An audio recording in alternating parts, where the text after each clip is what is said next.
Karen, can we start? Yes. Okay. Good evening. This is a special meeting of the Princeton Zoning Board of Adjustment being held electronically via Zoom on September 17th, 2025 at 7:30 p.m. Pursuant to Section 13 of the Open Public Meetings Act, adequate notice of the time and place of this meeting has been given by prominently posting the sunshine notice of the Princeton Zoning Board of Adjustment.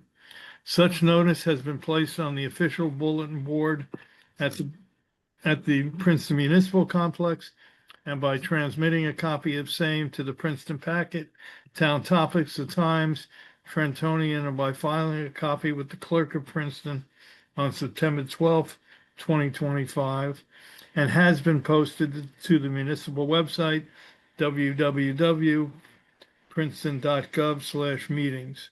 Pursuant to Executive Order 107, due to the state of emergency in New Jersey regarding COVID-19 coronavirus, notice that during this declared state of emergency, all regular and special meetings of the Princeton Zoning Board of Adjustment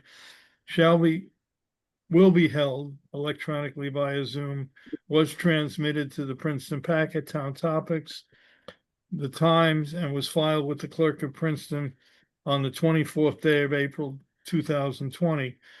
Such notices have been placed on the official bulletin board at the municipal complex and on the municipal website and ought to be maintained throughout the year.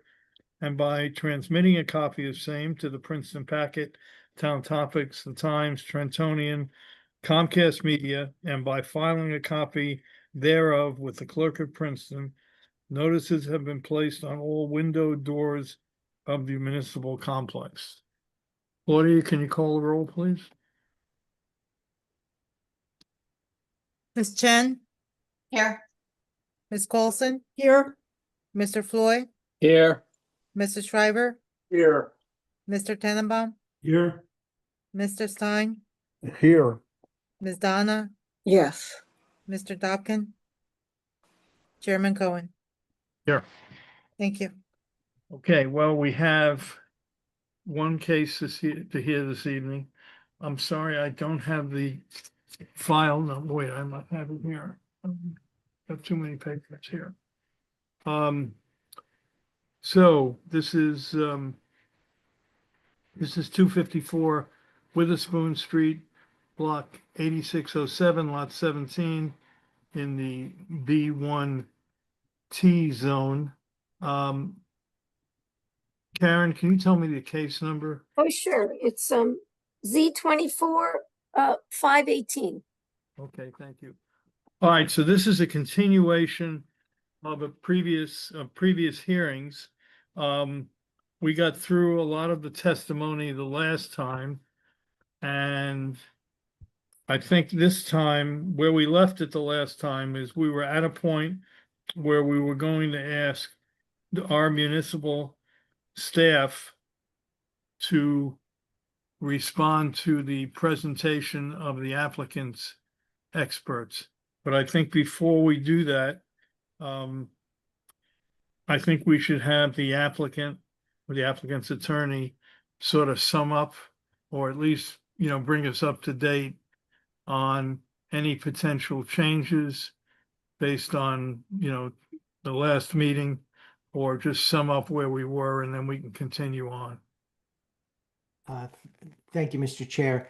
I have a couple of people that are attendees that should be brought over. Our traffic engineer, George Jacomar, our planner, John McDonough, Kelly Osuch, our engineer, and then our landscape architect, Stephen Lederick.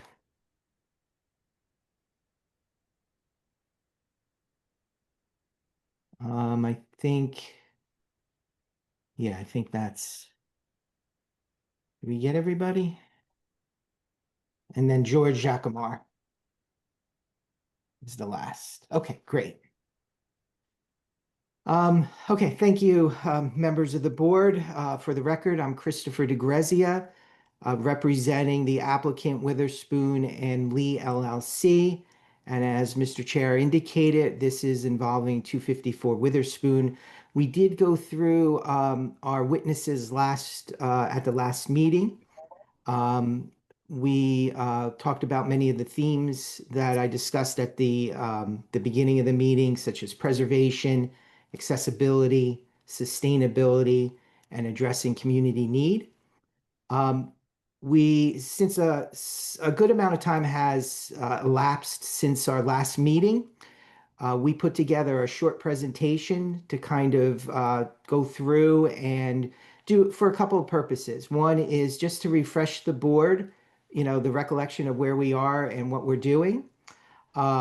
We also provided some additional slides that were focused on questions that were raised either by municipal staff or by members of the board.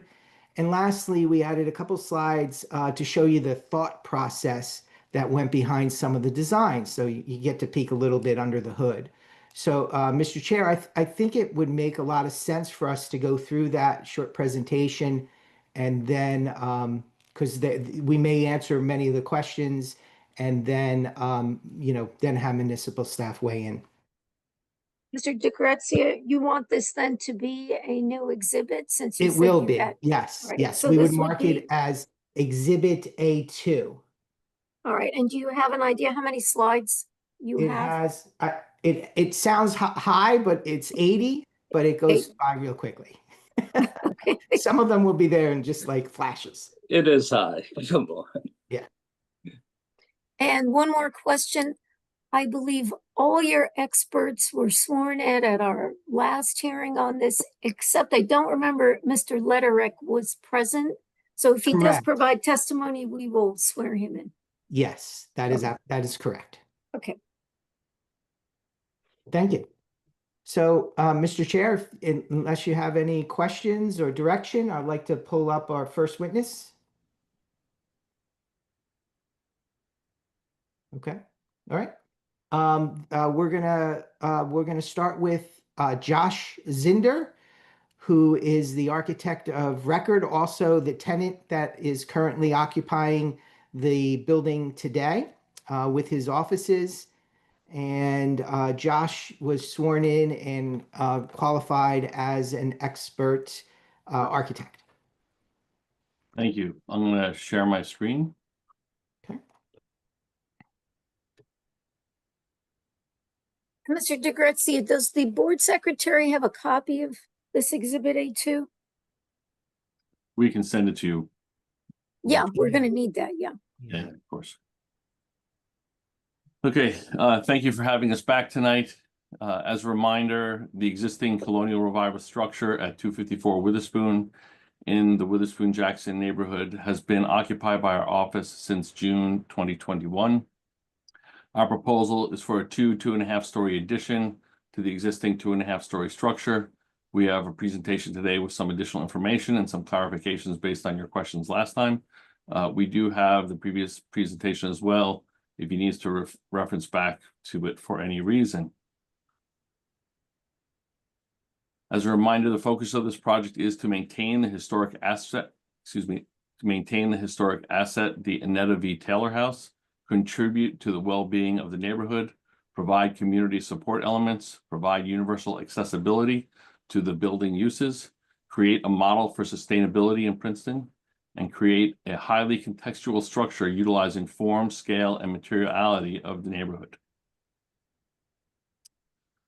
We reviewed this before, but I want to be clear. It is our intent to preserve the legacy of Annetta V. Taylor and her family by doing whatever we can do to restore and preserve this structure, which is why we have been so careful and thoughtful with our design and why we have complied with the Secretary of Interior standards for historic places on this project. As mentioned previously, and as was requested by HPC, we will be working with the Witherspoon-Jackson Historic and Cultural Society to install a historic marker that recognizes Annetta V. Taylor, her family, and the structure.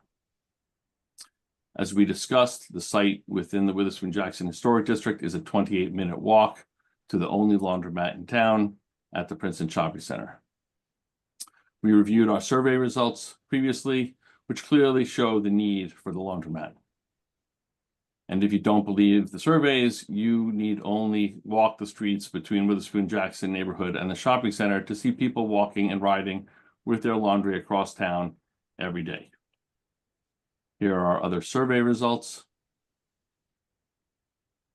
In response to some of the questions that were raised last time about who would use a laundromat in this location, and the notion that people who have washers and dryers in their apartments would not use a laundromat, we've done some further research.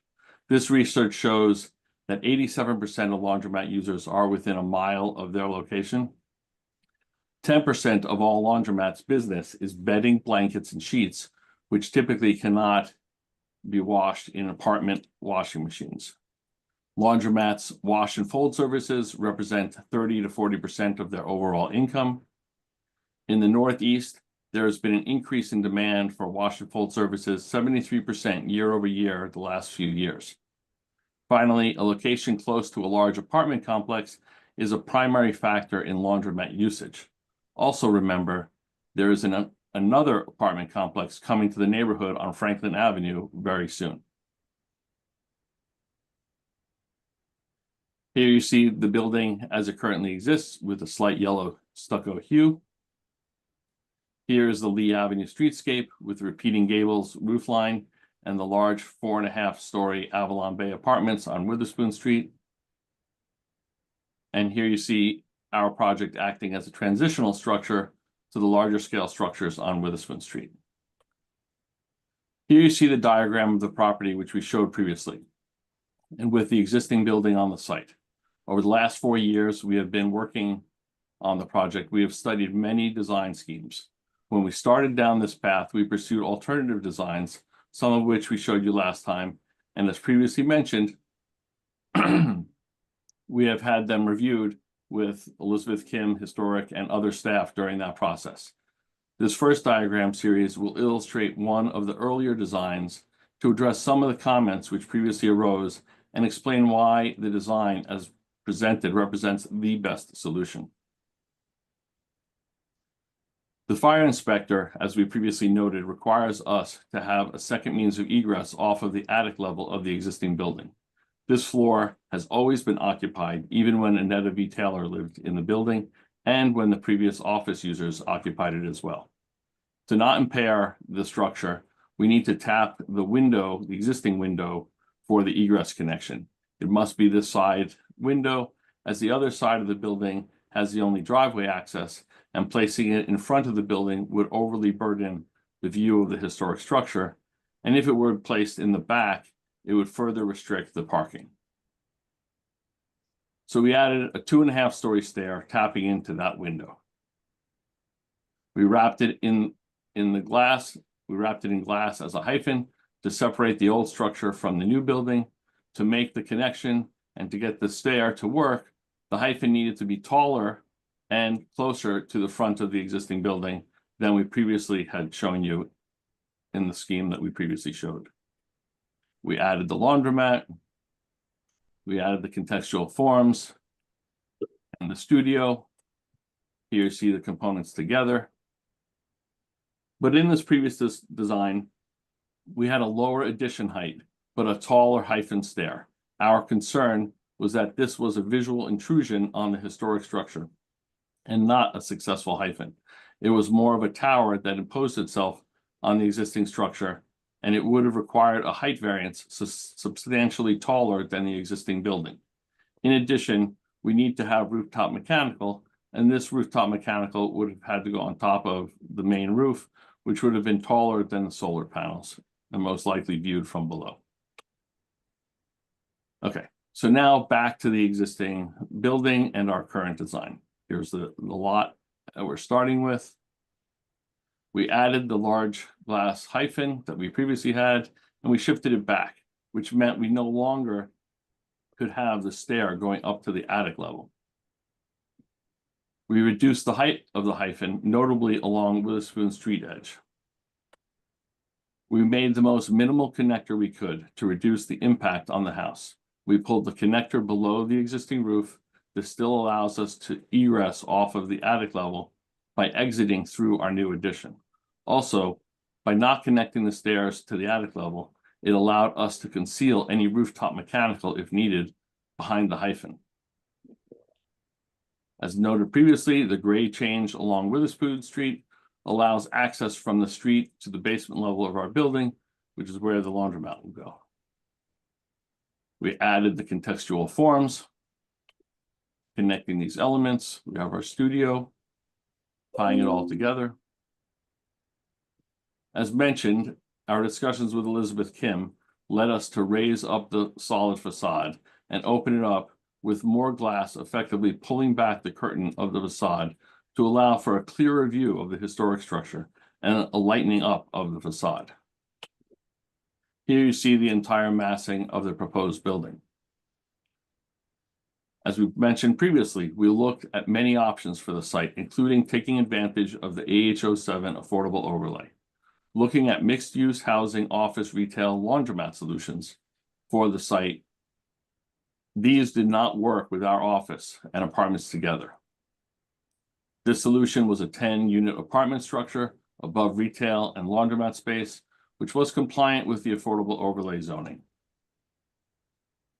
In looking at these two solutions in comparison, our design is substantially smaller than the potential 3.5-story, 45-foot tall housing solution, which would be compliant with the AH07.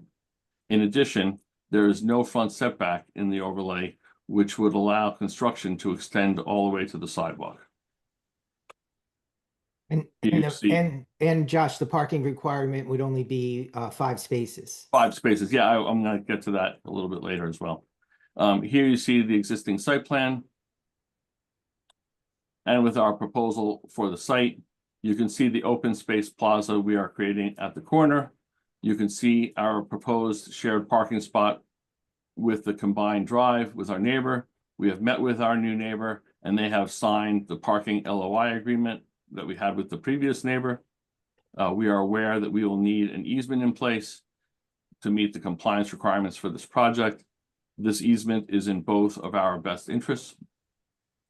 You can also see the sloped surface, which will provide accessible entry to all tenancies. Remember, it is not a ramp, which would require handrails. It is a sloped surface. One thing to note with regard to the American with Disabilities Act is that it is not just for wheelchair users, but also for people who are otherwise impaired. The parking solution that we are recommending with the ADA spot on the inner corner will provide easier access for those who need access to the stairs to our office as well. We believe this ADA parking solution does meet the intent of the ADA and is an overall safer solution. Here you see the landscape plan. Our landscape architect is with us tonight. If there are questions, we can address them at the end. However, we will be working with the town arborist and landscape architect to address all the issues that the town's landscape architect and environmental commission raised. The laundromat will be at the basement level of the building. As mentioned, we currently have an LOI for a tenant to take occupancy and a backup laundromat company that has expressed interest in the space. Since our July meeting, we have had 2 additional companies that have expressed interest and would like to rent the space. And Josh, just for the record, that was slide 36, and we're moving on to, I'm sorry, that was 36, and now we're moving on to 37. Yeah, slide 37, here you see the first floor with the future tenant and the first floor of our office. Slide 38, the second floor is part of our studio space. Josh, can you go back to the last slide just real quick? I just want to point out something because I noticed it's nice. The slide before that. One of the things that we talked about when we were doing the FAR discussion is the covered porches that wrap around. You can see how large they are, and that is also included in the calculation of floor area, even though it's not, you know, otherwise usable space, as well as the galleries and the conference room and the many amenities like the kitchen there. And I think the next floor has a meditation space. So that was all part of what the planner talked about in terms of the FAR, but I wanted to point it out here because I thought it was a good visual on that slide. Yep. And actually you see them below here, the porches as well. So now 39 for reference. This is where we have this is where we have the stairs in our current hyphen design. It allows access up to the second floor, at which point you would take the stair that's in the studio space up to the attic level. This is where the stair and hyphen would have to be if it were continued up to the attic level. It would also be about 5 feet closer to Witherspoon Street, as I previously mentioned. On the mezzanine attic level, the connector and the mezzanine ceiling height we expect to be at code minimum ceiling height of 7 feet clear. This will allow us to keep the new building no taller than the existing structure. So the ceiling height in here will be most likely 7 feet or at whatever the bare minimum is permitted by code. We could reduce the square footage of the mezzanine by 304 square feet, which was questioned last time. However, it would not reduce the height of the building as we need the ceiling height for egress access to that stair. We believe the full mezzanine, as previously shown, works better and is a more functional design with the full floor plate. The benefit of this reduction is minimal, as it does not reduce the volume of the building or eliminate the FAR variance. You can also note that the ceiling of the room below, which we use as the floor of the mezzanine, by having that floor space, it provides more flexibility for the office. So you see the ceiling, and then this provides additional flexibility for the office. Here you see the roof plan with the green roofs and the solar panels. In looking at the elevation of Witherspoon Street and Lee Avenue, you can see the green ground cover on the slope between the pitched walkway surfaces. HBC had requested we maintain the height of the existing porch railing, and we have modified the design to do just that. We're on 44, moving to 45. Right, so now we're on 45. Here you see the rendering with the glass hyphen as recommended by the Secretary of Interior Standards of Historic Places when adding to a historic structure. 46. As I mentioned, we hope to make this structure net zero and a model for sustainability in Princeton. We have set the solar panels back on the roof so they will not be seen from Lee Avenue. We have reduced the overhang per HBC's request while still screening the solar panels from across the street on Witherspoon Street. The space between our neighbor and our new building will be much greater than the contextual gaps that exist along Lee Avenue. All the components of the building, both existing and new, will be significantly set back from the prevailing face of the street facades. In addition, the porches on the existing and new porch are set back from the predominant porch line. The overhang represented to HBC had aligned with the porch below. As mentioned, we pulled this back. The addition is respectfully set back from the street. Slide 51. The fact that the rock outcropping occupied the corner of the lot clearly led to the location of the original building. Placing a structure on the corner would have been more contextual, appropriately characteristic for the era, and viable for the original use. This would have provided a protected lawn instead of one out on the corner. It would also have set up the ability to subdivide and to add another structure in the future, if you were not for the rock. The property could have been divided into 2 lots in the current business zone or 3 in the adjacent residential zone. There were questions previously about the that the fire official had expressed, and we have talked with him, and these are the resolutions that we've come to. New Jersey IBC, the building code does not require a fire sprinkler system for a B occupancy at this size or location, nor does the rehab code require it for the alteration to the existing building area or change of use for the future tenant area. As the laundromat is the source of the greatest concern, we plan to provide an NFPA 13 fire suppression system in the laundromat area. The laundromat area will be separated from the adjacent basement area and the office above by a 1-hour fire protective barrier. The existing north exterior building wall will have a 1-hour fire rating, and new interior stairs will have a complete 1-hour fire enclosure. So those were what we discussed with the fire official. And this complies with current code, correct? And this complies with current code, correct? Thanks. Slide 53. We covered all the variances last time, so I will only touch on the singular parking variance. Please remember, most of our staff parks at the lot across the street already, which has hundreds of available spaces. The path to make this parking compliant would be to take advantage of the AH07 affordable housing overlay with 10 apartments, a laundromat and retail. This would have no FAR requirement and a much larger building envelope than we are proposing, but the parking would be compliant. Our office parking is a low impact. We do not park on Witherspoon streets, nor do our visitors.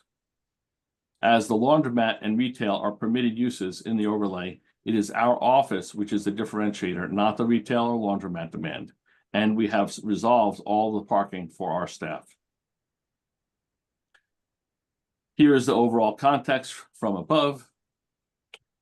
Here you see with the new structure and its relationship to the parking lot, a block and a half away. Looking at the site from above the corner as it currently exists, and with the new addition. Here you see the existing site looking down Witherspoon Street, and with the new addition. Here is the existing closer on Witherspoon Street. And with the addition, as previously discussed, we have updated the image to address the HPC concerns, pulling back the awning and changing the railings. You can also see here the historic plaque we will be installing to acknowledge the history of the Taylor family and building. And also please note that we didn't Photoshop out the air conditioners, but we won't have window air conditioners in the final project. Here you see the view down Lee Avenue. And with the new addition, here is a closer view from down Lee Avenue. And with the new addition, so we're on slide 65. Here you see the same view on slide 66 with transparency on the existing trees, which are being maintained. You can see the gable roof line we are including in our design to connect with Lee Avenue context. As a reminder, we are aligning the planter wall with the existing wall that runs down the side of Lee Avenue. We can push this wall back, but we believe it is a better solution than stepping it back and more contextual, and recognize that we will need to have a right-of-way agreement with the town if that is approved tonight. Yeah, so as it's proposed, just Josh, just for a second there, as it's proposed, it lines up with the existing structures down the street. If we do it with the municipal boundary line and push it back, you basically have a sidewalk and then a little strip of grass and then smaller planters, which we think from a visual standpoint would be much worse.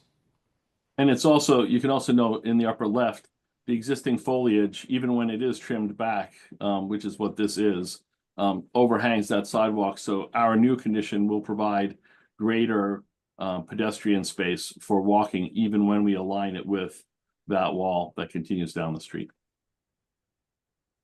Slide 67. As I mentioned, we engaged Hunter Research to do a historic report on the property and to look at our proposal. In looking at the design approach, it is clear that this project is consistent with the Secretary of Interior standards for historic places. And I won't get through all of the text here, but slide 68. We believe this proposal will promote community-oriented tenants in the laundromat, our office, and a future tenant as well. The addition fits well and is respectful of the Witherspoon-Jackson Historic District and complies with the Secretary of Interior's guidelines for historic places. History does not stop. We are continually making it. The buildings in town reflect that history and are markers for how things change.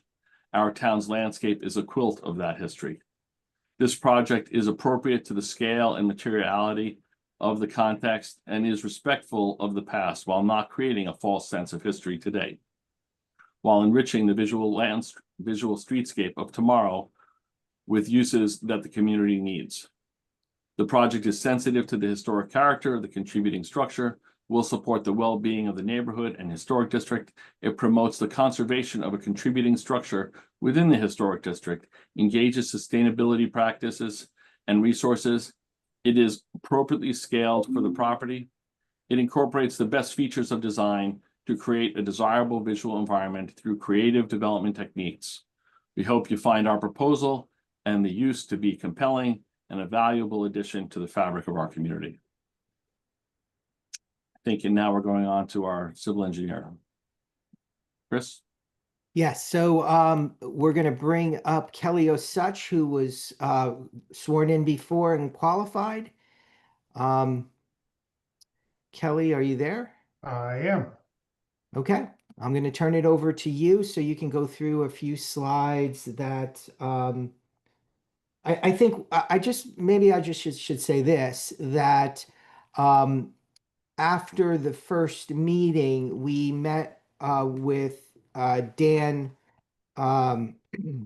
to discuss the town's engineer to discuss the some of his comments. And one of the things he asked us to do was take a look at the ADA parking in the rear and to look at scenarios with a different location. So one of the things that Kelly is going to go through is some of the analysis that we did based on Dan Weissman's suggestions. Thank you, Chris. Thanks, Josh. So we're on sheet 70 of the slide deck here. And what's before the board on this illustration is just the proposed site plan as it's been filed and presented to the board to date. And namely, as part of this conversation today, the focus is on that ADA stall that Mr. Grazia was referring to. And namely that we have the ADA stall in the rear right corner of the parking lot area. Specifically, our position is that is the correct location. And I'll get into why we believe it is the correct location and kind of the design process, both before we presented to the board and after we presented to the board and met with Dan and went through some alternative layouts. Josh, if you can go to the next slide. Okay, it's sheet 71. So this is illustrating what the current parking layout is proposed as part of the filed set of plans. And from left to right here, there are 6 physical parking stalls. The first 4 from the left to the right are 9 foot wide, and all stalls are 18 foot deep. After the first 4 9 foot wide stalls, there's an 8 foot wide compact stall. That 8 foot wide stall requires a design waiver for the width being substandard. After that 8 foot wide stall, we have an 11 foot wide ADA van accessible stall. And then associated with that is a 5 foot wide clear space for anyone utilizing the ADA stall to allow them to get in and out of the van in a clear area. In addition to that, there's the stair coming off of the porch area in the rear that requires a clear space associated with the egress of the stair. And this 5 foot wide path in this layout, or 5 foot wide clear space, is meeting the clear space for both the ADA stall and the stairwell.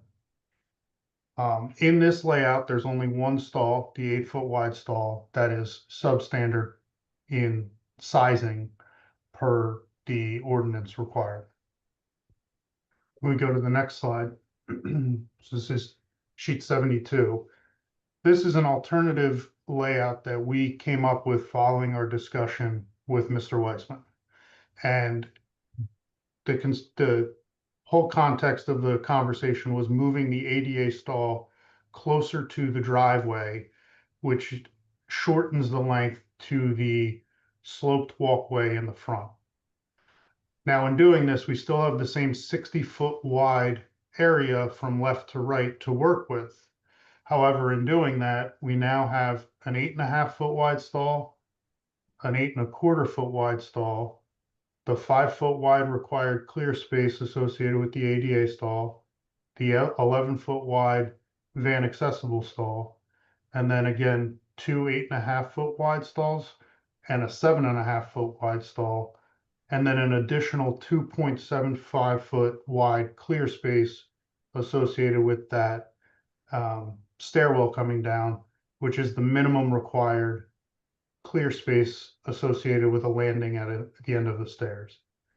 So you can see from this layout, all of the, I'll call them conventional parking stalls, are now much more narrow than what is being provided in the proposed plan that we believe is the correct layout. In addition to that, instead of asking for a design waiver on 1 parking stall, we're asking for it on 5 parking stalls because the width is substandard. The only standard quote unquote parking stall in this layout would be the ADA stall, and that has to meet the federal requirements for width to be compliant. So if we go to the next slide, Josh. And just for the record, it's 73. Thank you, Chris. So just kind of going next to each other and again, looking at both of these layouts, it's clear in my mind that the proposed parking layout as we have it is the correct layout. It meets the ADA standards and it meets the general intent of the ADA code. The alternate layout would be more narrow for all of these parking areas in an already narrow and not a highly maneuverable parking lot. So adding width, and Mr. Jackamar is going to be speaking to this in a few minutes, but adding width to the parking stalls allows for better maneuverability in and out of the parking areas. So when you have substandard drive aisles to back out, the wider you can make the stalls, the better. So again, we think the proposed parking layout that we have on the plans currently is the right one, but we wanted to show the board this alternate layout so they could understand why we're placing or why we were designing the ADA stall in the location that we were, along with the other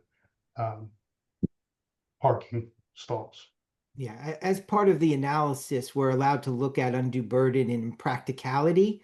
And when we look at the safety and circulation, that is all part of the analysis. So that's why we believe that this fully complies, our proposed plan.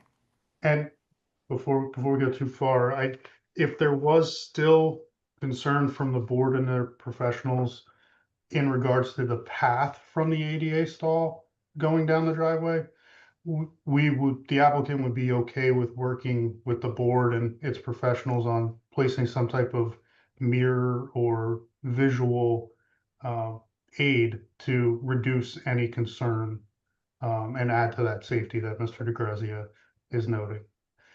In addition, separate of the parking, there was one comment that Dan had noted that I did not touch on in the last hearing in regards to the lighting, and specifically the timing of the lighting. The applicant's proposing to have all the site lighting on a motion detector and not on a physical timer, so they would go off at night, and the only way they would be on is if motion triggered them.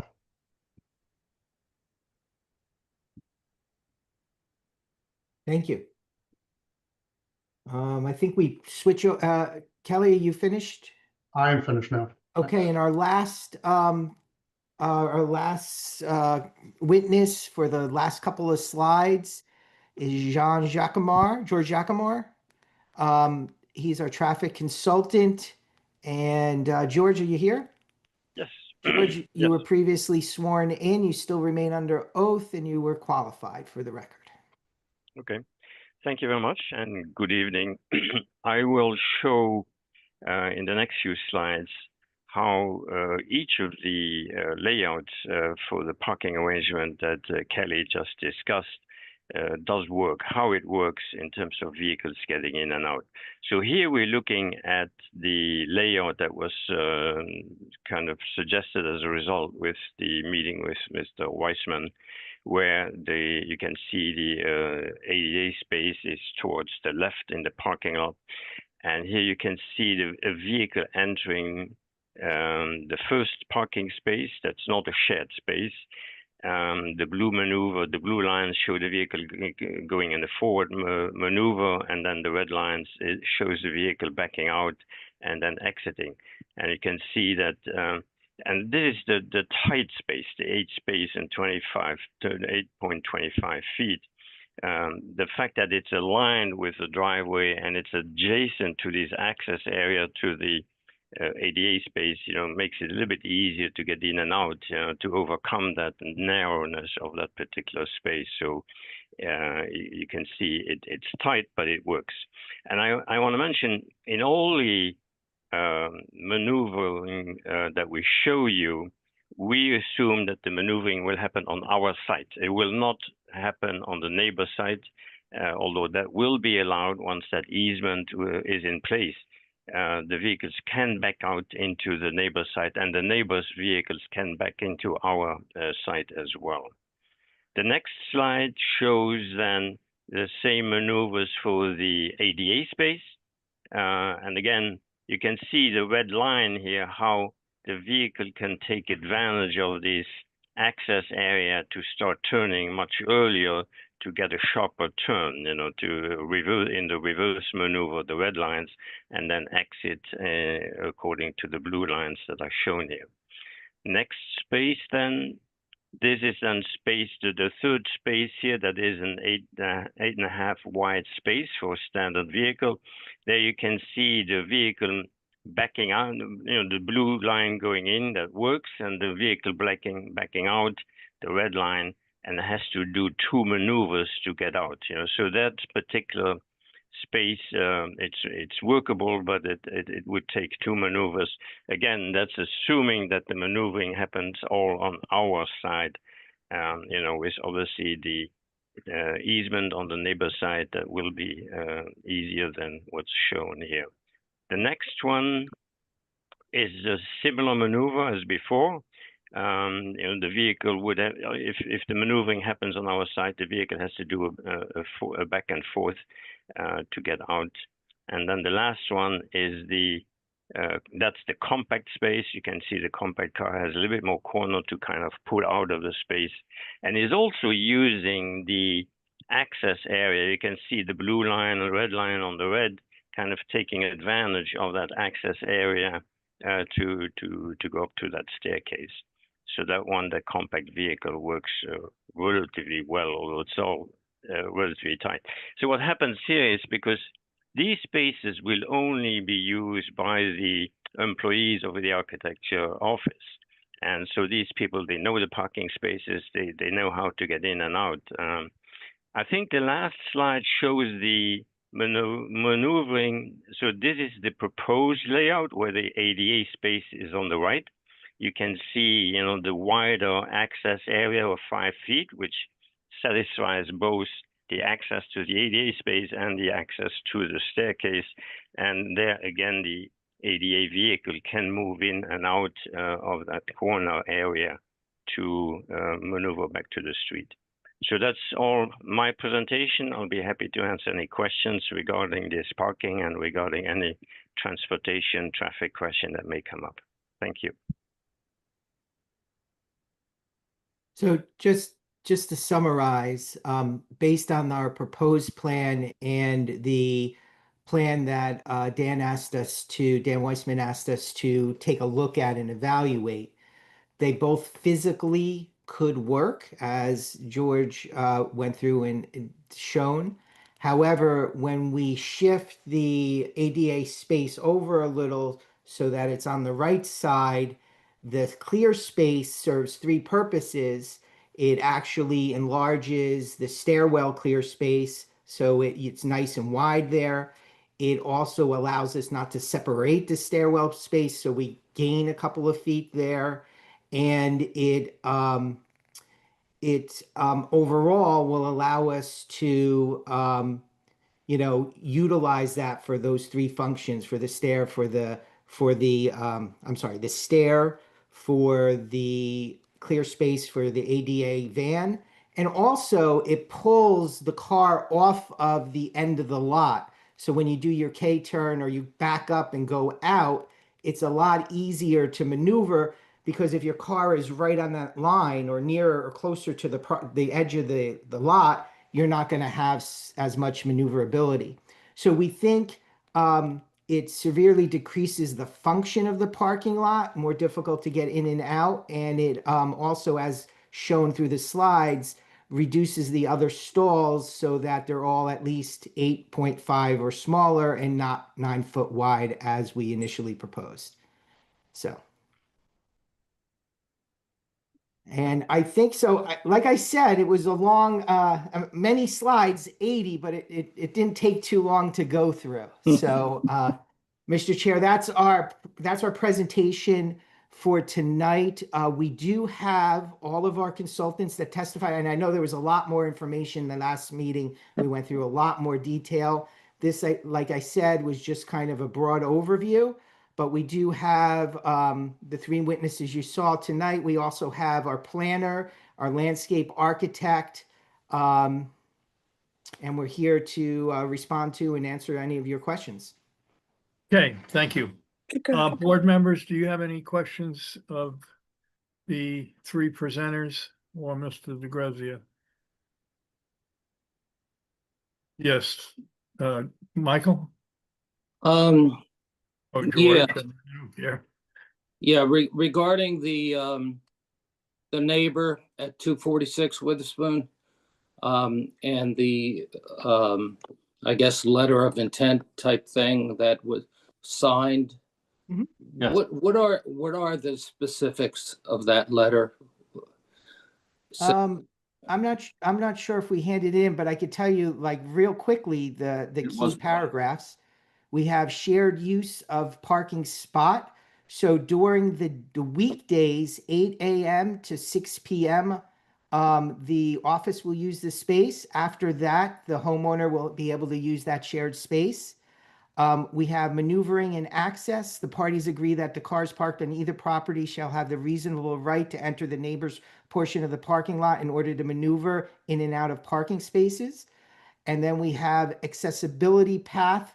The parties agree that an accessible path from the proposed handicap parking space to the public right-of-way will be located using the driveways from both properties in order to create an accessible path with the mildest slope.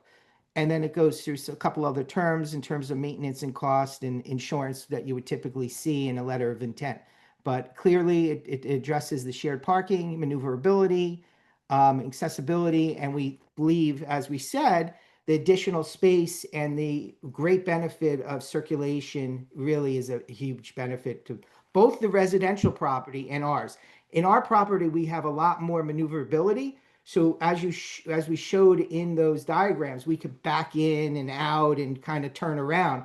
But the residential lot does not. They basically have to pull in and then pull back out right into the street backwards, which is not really desirable. So it's a huge benefit to both properties. Unless they use our property to turn around. Oh, yeah, unless they can use our, yeah, well, I'm saying if they had to stay on their side, it would be, they would just have to pull back out. But with the use of our property, they could turn around and then head out to the road facing forward.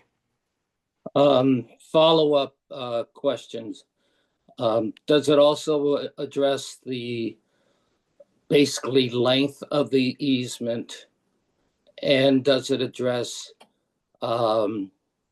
rights of termination?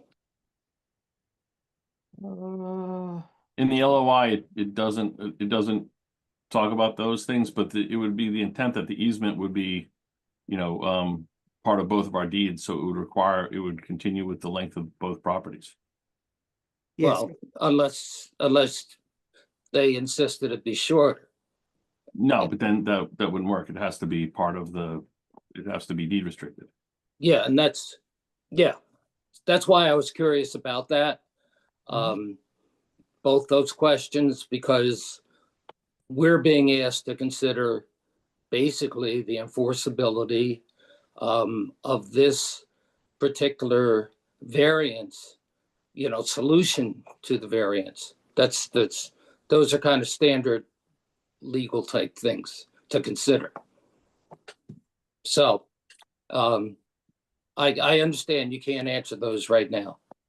Well, Part of the challenge, the reason why we did the LOI was because we wanted to be able to move forward with this, but we understand that this needs to be in place for us to move forward with the project. That way, we don't have to hire lawyers to do all that legal work if you guys aren't going to approve it. And the third paragraph does say the definitive agreement is intended to be used for perpetual duration. If deemed appropriate and necessary, the parties will have an easement prepared and recorded to document this agreement, which is what we're going to do.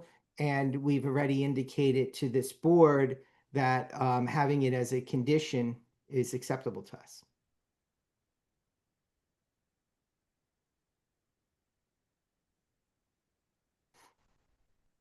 Michael, Anyone? okay, go ahead. Okay, Michael, do you have anything else? Why don't you let George go? I have one or two, not related to. George? Yeah, I just wanted to talk about the two different parking arrangements, which I found that the original one that the applicant designed to be vastly preferable to the alternative in terms of the narrowness of the particular parking slots and the maneuverability compared with the alternative. So that's just a comment.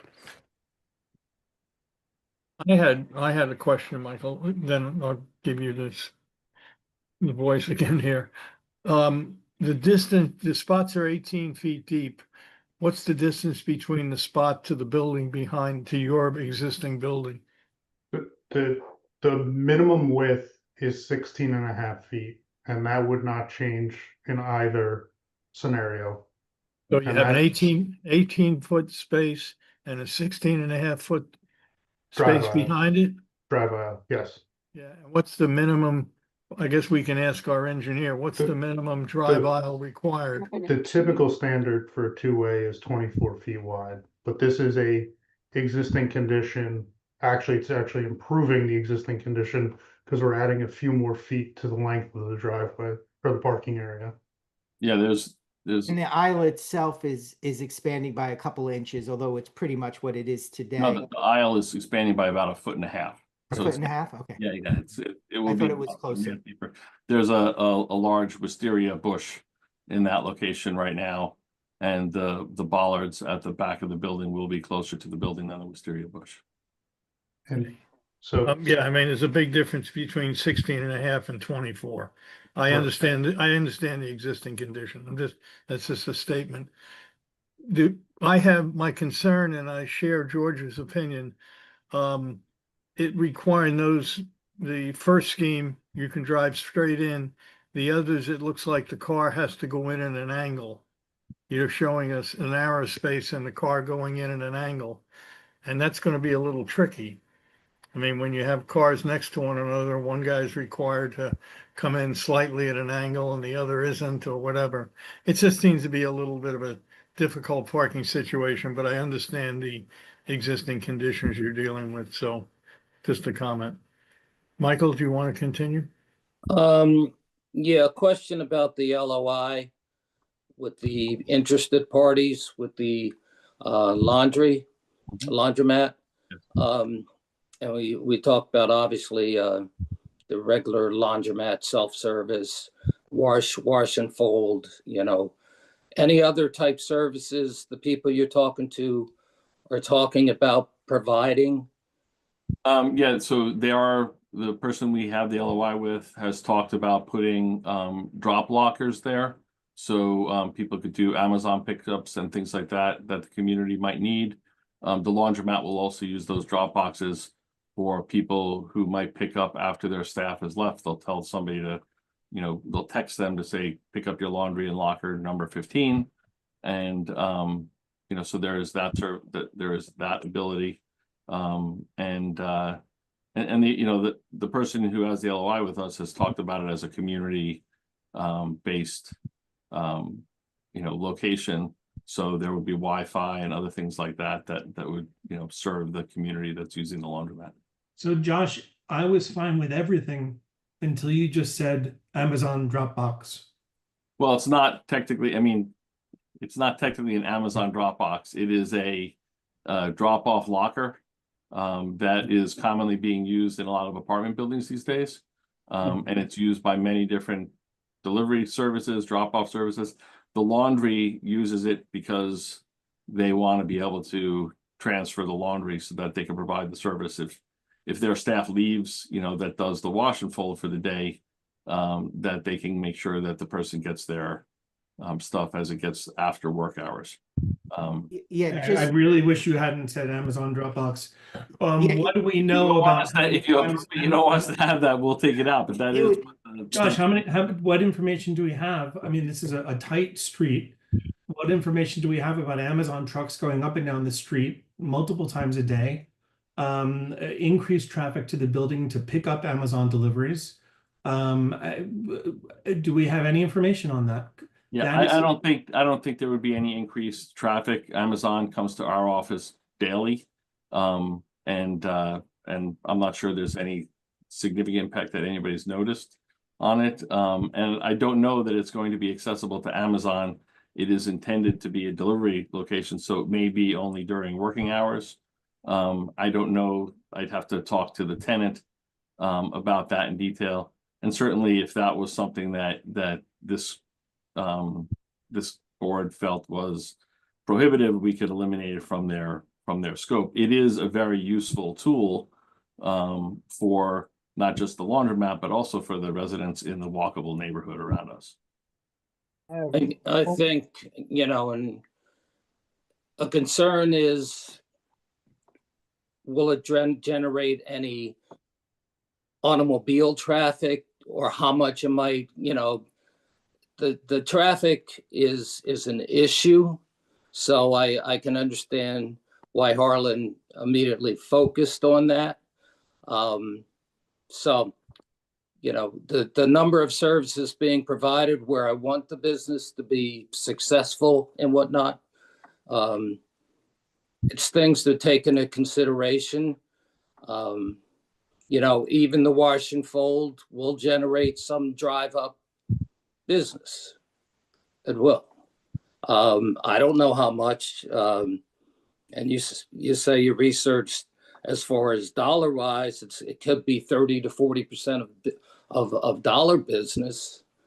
But there's no testimony from your traffic consultant how much vehicle traffic it may generate. I have no idea, and our consultant isn't here, so that is a little bit of a concern.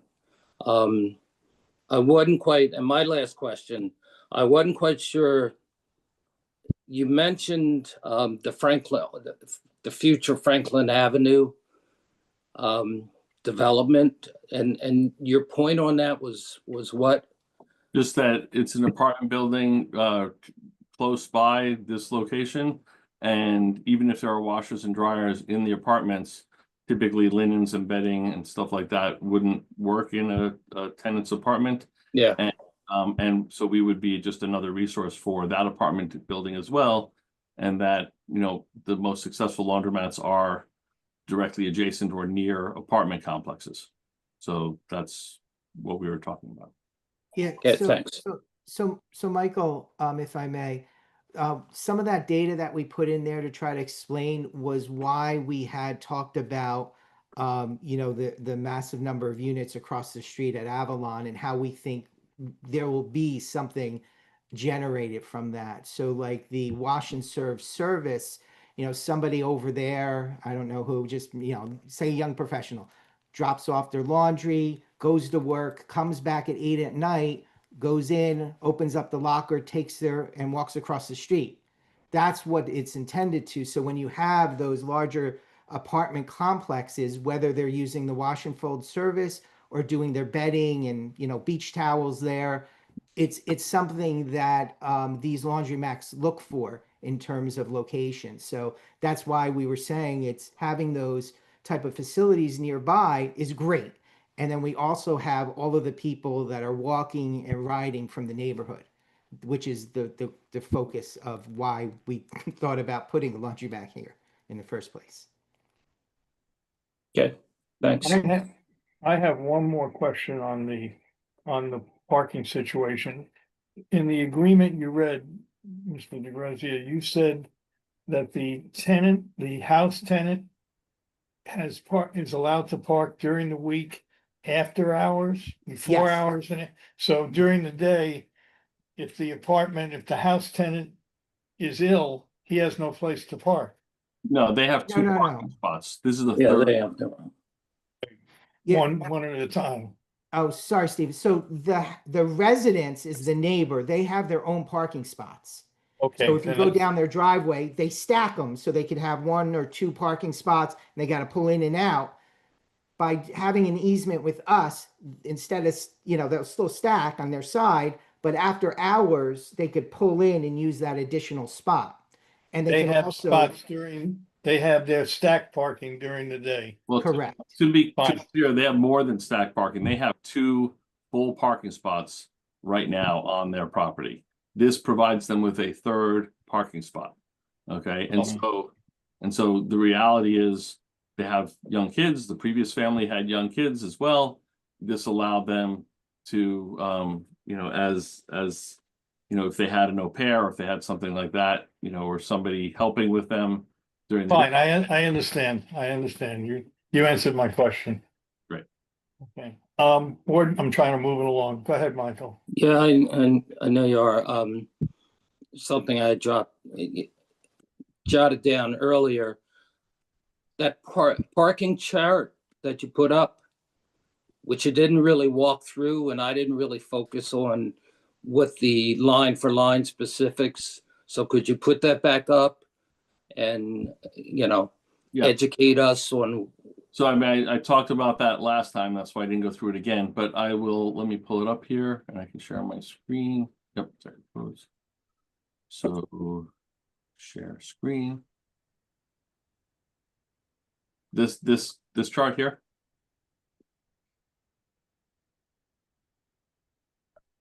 Yes. Okay, so currently we're in this calculation A, okay? Yes. And we're providing 10 spaces in a technical term because we're providing electric charging spaces in the parking lot. So on technicality, we have 10 spots, even though there are physically 6. Okay, that's what's counted in the B district. So if we were 1 property over, okay, so instead of being in the B, if we were in the MMRO or the RB, 1 property over in any direction, okay, we would have a requirement of 17 spaces because it's the borough calculation versus the township calculation. Now, the township calculation for 53 spots is really a reflection of this B1 zoning, which is really created to be in more of a spot like down on 206 that you have to drive to. Okay, we are walkable, in our location, and that is the intent. So in the borough, we would be required to have 17 spaces. So it's really a much lower variance that we're looking at here. Okay, and if we were to take on the overlay and say not put our office here, but still put a laundromat, still put retail, and put 10 apartments here, we would be compliant. And so that's what we're saying. We're basically saying that it's our office that's the issue, not the other uses, because those are compliant uses within the overlay that wouldn't require any parking. Okay, so our office is what's throwing it off. And we cover all of our staff already, in the 5 spaces that we'll have, plus the vast majority of our staff parks in the parking garage across the street. Okay. I guess that helped me because I didn't focus on what actually was your point. Now, maybe this is a question more for Derek and Justin, but even they weren't around. When B1 was created, I'm not sure it was created for up on 206. I was under the impression that B1 was actually created for Witherspoon Street from like Henry to Goyot, and also B1 applies to the north side of Birch Avenue. Yeah, I don't Michael, think, Michael, go ahead. just to clarify, you're correct. The B1 district was Oh. created, the district was created to create businesses along those areas that you said. Yes, But what Josh is referencing is that in the township, the parking standard applies to all businesses across regardless of zone. So it's not based on zone. So that if you take your 206 parking arrangement, the properties along there, those businesses have the same requirements as those that are in the walkable areas and are designed to be more walkable. That's what he was saying. His yeah, point but was, it obviously, not obviously, I don't mean it that way, but what he said was, it was more for 206. No, it was specifically designed and applied to that section of Witherspoon. Yes, it was. Okay, that's all I'm saying. It is applied to that, but the intent of the number of parking spaces. So the way in the 60s and 70s, the way you would look at parking wasn't by what individual area, but rather by what the worst case scenario was going to be. And the worst case scenario was if you had an office space or a large structure out on 206, it would require that many spaces. It was applied to the rest of the township consistently. So that was my point. But the reality is if we were one property over or across the street, we wouldn't have that kind of demand. I also would like to comment. Unfortunately, Dan Weissman is no longer with the municipality. He's gone off to greener pastures, I assume. But he did discuss a couple points on parking with Victor Anasike, our parking traffic consultant, who is here tonight. And I just like Dan left me a memo. I'd like to touch on 2 points that he left and also ask Victor to chime in on this. And one is that the calculation of off-street parking spaces that are provided are based on the number approved with the variance. The EV doesn't get the counted in the way they do. They don't have 10 spaces per the EV ordinance. They have 7. I'd like Victor to comment on that. And then Dan also had asked that the ADA space be the shortest accessible route. So I think, I'm not an engineer. I would like Victor to, comment on these 2 items. So. And I'll just note for the record that all our professionals were sworn in at our last meeting, so they're also under oath now. So Derek, just before he says that, I just want to say one thing. The way we were looking at it under the state code is you're allowed 5% of your required parking, not what's actually there, 5% of the required, which the required is 53, 5% is 5 spaces. So you're allowed to build 5 spaces of EV and count it twice for 10. That's how we've read the code. Just, it's all, whatever. But I'm just saying that's how the New Jersey code is written. I just did an application in Plainsboro and, it was based on required spaces. And if you take a look at the code, it does say that, not on the number of spaces built. I've had similar situations. I think you're right. I mean, I agree with that.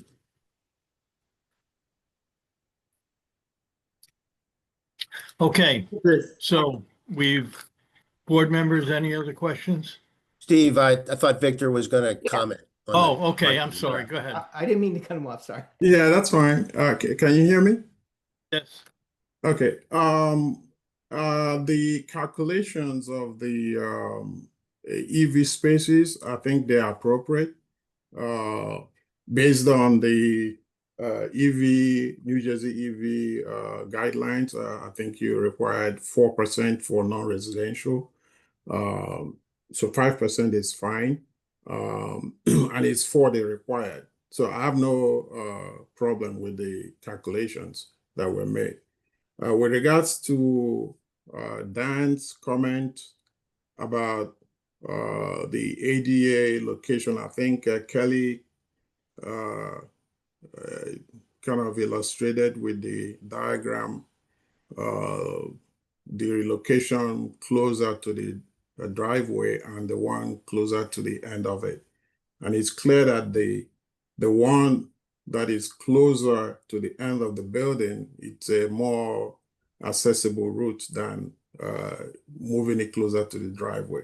So I'm okay with that arrangement, better than the one that Dan had suggested for them to move to the closer to the driveway. I don't think there's any other thing that the only thing I do have just a little concern, and I think they've said something about it, is still the issue of the laundromat parking, the operation, and this issue that was brought up regarding Amazon trucks or whatever. There's no provision in the parking calculation for the laundromat. It's assumed that everything is walkable. There's no forgiveness, there's no redundancy for any driving for the laundromat. And so we have a very tight site here. So if we're introducing drop-offs and pickups and all that, I wonder if George can just, for the benefit of the board, to give some kind of insight as to how he envisages the operation will occur and not impact traffic. Would you like me to address this? Yes. Yeah, I understand Mr. Anosika's concern. I think this laundromat will be known for not having any parking as compared to the laundromat that's in the shopping center, for instance. And I think in that sense, people that want to drive to the laundromat for whatever reason will pick the laundromat that's in the shopping center. They may drive up Witherspoon, see if they get a parking spot that's on street that's available and park it. If they don't find it, they may continue to the shopping center. I think we have to look at this as an extension of the very walkable area in downtown Princeton. The municipality has invested in redesigning Witherspoon over the last few years to make it much more pedestrian friendly, pedestrian safe. And we have an applicant that's prepared, that feels that the laundromat will be successful without any designated parking. So it's clear that there will be a sign at the building that says parking reserved for the architecture office only, so that no laundromat client is ever attracted to that parking lot. And again, because the parking is relatively tight in the back, we don't want any kind of occasional laundromat client to drive back there. So there will be a sign that says very clearly, no parking except for the architecture office. And so I feel it makes sense to reinforce the kind of pedestrian nature of this. And, and what it probably means, and I think Mr. Anosika raised it last time, it means probably that there may be fewer people than we have a typical laundromat that's also accessible by automobile. And I think in this case, the applicant feels, there seem to be interested parties to operate this laundromat without parking. They know the people that express their interest, they know that there's no parking, and they feel that this neighborhood can generate enough demand for the laundromat without any parking. And that's a good thing in a way. It reinforces the pedestrian activity of this neighborhood. And of course, imagine if we had another 10 spaces for the laundromat. Yeah, there would be more traffic. There would be more traffic going in and out in the back and so on. In this case, there's going to be less traffic generated by the laundromat. I'm not saying there will be no traffic. There will be some people, especially at the beginning, they may try to park on street and walk to the laundromat. If they don't find a space on street, they'll probably drive to the other laundromat. George, what about the impact of the 400 empty spots at the parking garage? Well, yeah, they could. Obviously, a laundromat client who drives there could use one of those spots. It's maybe not, maybe, yes, it's difficult to know, but it would probably be easier for that particular laundromat client to drive to the shopping center where they get free parking. Yeah, I mean, the resource across the street, I think, is an excellent resource for all the employees that work there, including the employees working at the laundromat. The owner of that business, they may park over there because it's convenient. So I think it's it's an extension of downtown Princeton, where we have a lot of pedestrian activity, and we want to continue to encourage the pedestrian activity. Yeah. I mean, Just for clarification, Mr. DeGrazia, since there's been so much testimony focusing on the laundromat, Mhm. has there been any testimony about the hours of the laundromat? And if, I don't know what hours Mr. Zinder's employees keep, but after hours, I suppose it's possible that people may park in the back if they're going to the laundromat. So I was just trying to figure out, I don't recall any testimony about hours of operation. I mean, we're still going to have signs prohibiting the parking back there. So it's not intended to be used as a parking area. I don't know if Josh knows about the hours. I mean, I can certainly tell you, my staff typically, ranges from 7 a.m. Some of them get here till 6 p.m. Typically, regretfully, I'm here many more hours than that. But as far as I know, the laundromat is intended to comply with municipal, requirements for, I would guess they would probably be open till 10 or 11 o'clock at night. What time they'd open in the morning, I'm not really sure, but they would comply with whatever the standard business hours are permitted within the municipality. Thank you. And one of the things I just wanted to say from a big picture standpoint, one of our major themes was the preservation of the building itself, right? It has a great history, unique history, and we've taken a very sensitive approach to protecting that building. But in doing that, that also puts us into some constraints, right? So we're not clearing a lot. We have to work with the building where it is, the parking where it is. We don't have, all of this ability to clear the site and start from scratch. So when we came upon this design and this use, we've recognized that it's something that's really needed in this neighborhood. And there's not many, I don't know if there's another location out there where the laundromat would come in. This has been designed to be a neighborhood laundromat. So this is for those people that are walking and biking by.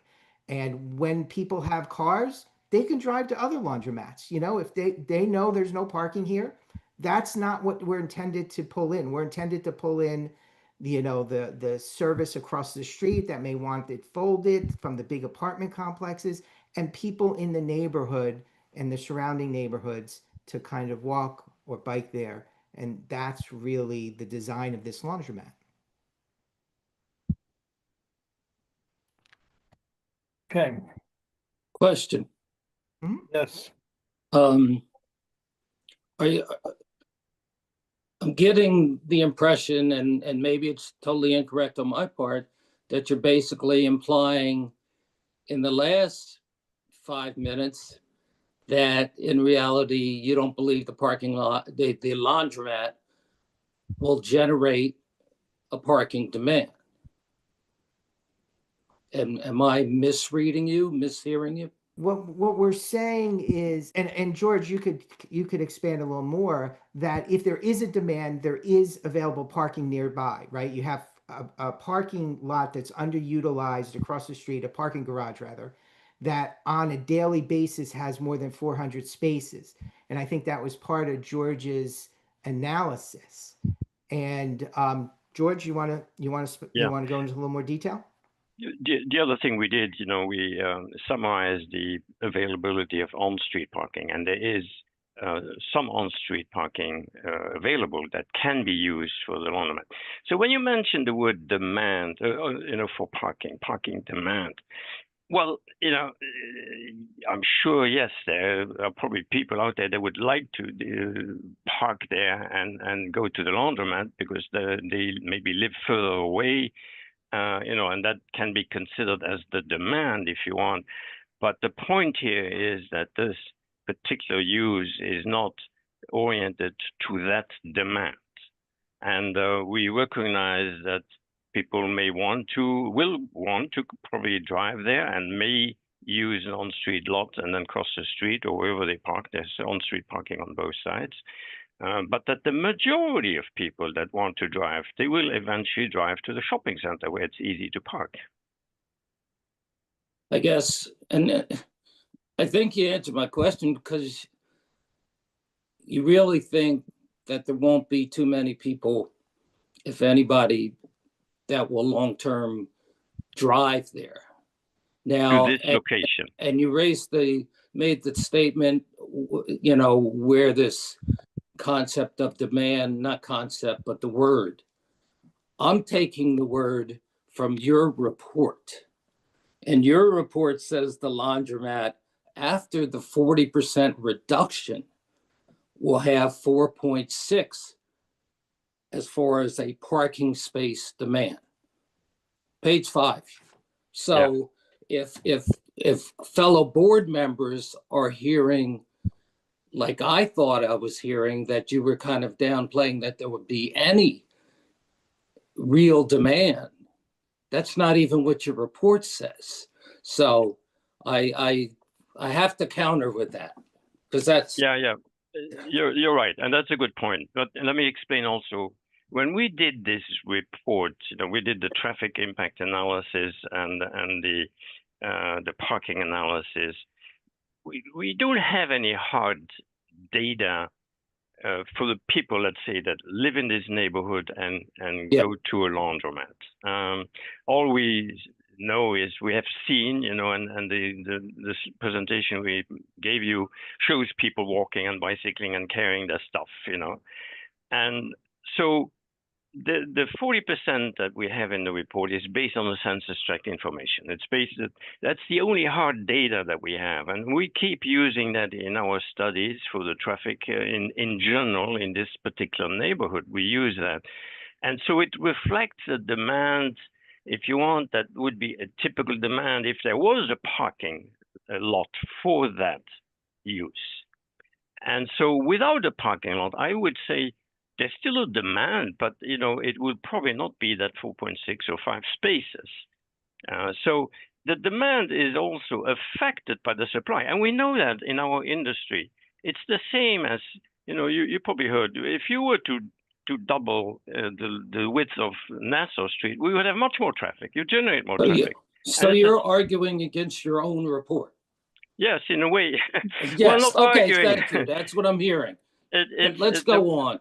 No, let's go on. Yeah, that's nonsense. Hey, Chairman, Justin Lesko's had his hand up for a while. I don't know if he wants to make a comment. See you there, Justin. I'm sorry.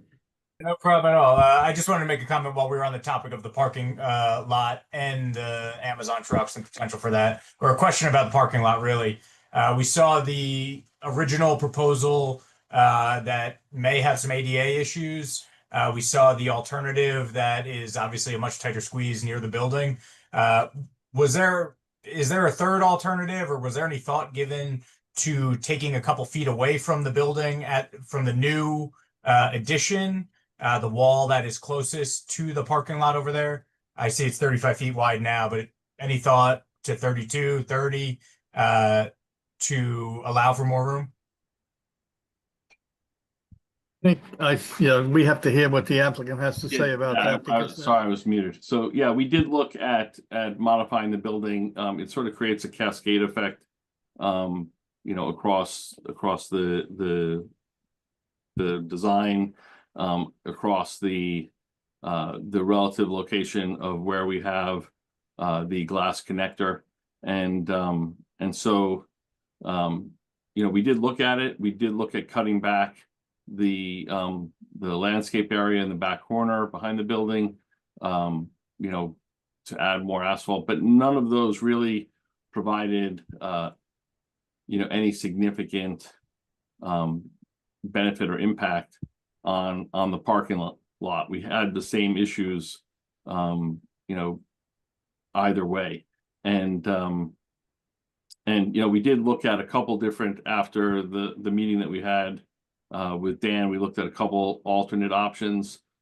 putting the ADA spot first after the shared parking spot, but that actually put the 5-foot aisle another 3 to 4 feet farther away. And at some point we felt that, you know, we're basically adding 3 feet to this area for that extra access that's required into the back stair by having the shared access. Everything seems to work better, not just the drive circulation, but also the access. When we started to cut back the building, it created other cascade issues, you know, through the design. Okay, understood. Thank you. And just the other comment I had at this time on the Amazon trucks. I live on Witherspoon Street. I work on Witherspoon Street. I constantly walk on Witherspoon Street. There are Amazon trucks all over the place. They park in the middle of the road. They pull up in the other lane, and they park, I guess, because it's close to the building that way. They park on the raised crosswalks. I don't know how much more they will come because of this drop off versus what's already there. I'm not sure, you know, is it going to be a major increase, or are they just already here, you know, doing what they're doing? I've seen our police officers drive around them when they're doing that. So that's just my 2 cents on what's going on Witherspoon with Amazon trucks. And actually just clarify, so I referred to it as Amazon because it was what I was thinking as a pickup location. That is what the tenant had said that he uses those for in other properties. I don't know if they actually use it for Amazon, like that company per se, but people do have packages shipped to those locations, and they do put them in the storage units for them. If that's something that this board does not want us to have, then if they have lockers, they can only be for their own use and can't be for outside deliveries, and that's fine. Thank you for that, Josh. That's something that I would want to put in this.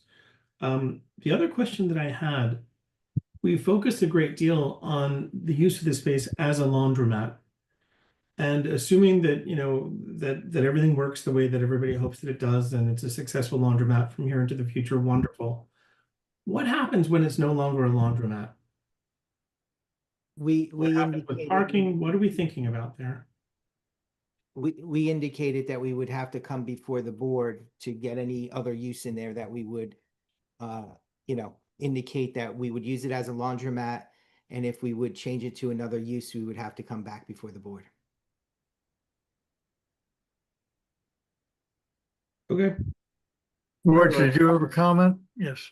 Yeah, I do. It's in terms of parking, I've been thinking of 2 places that have similar possible solution. One, you know, is the back of the library, and the other is the post office off Nassau, which has very, very limited parking. And basically it says, you know, you can do it for 15 minutes. So I'm wondering, and this is really a question for Mr. Bridger and Mr. Lesko, is there a possibility of putting a couple of spaces on Witherspoon that would have like a 10 or 15 minute limit, so somebody could sort of dash in, dump their clothes for a wash and fold operation, and then come back, you know, when they get a text that everything's ready? Is that possible? I don't think there's parking on the side of the street that Josh's building is located on. And that would require municipal approval from mayor and council and an ordinance. So there's a lot of competing interests for those spaces in front of Avalon Bay. So I'm not sure how that would work. It's a good suggestion though. They are The parking across the street came out of a 2018 study. I believe it's all day parking right now. So it's not set in stone, but I don't think it's anything the municipality has looked to change recently. Steve, I have a question. Go ahead, Steve. Josh, you have a tenant who's going to be on the first floor of the old building. Is that correct?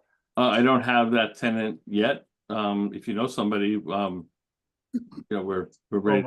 My bigger question is, where are they going to park? It would be expected that they and their employees would park in the garage.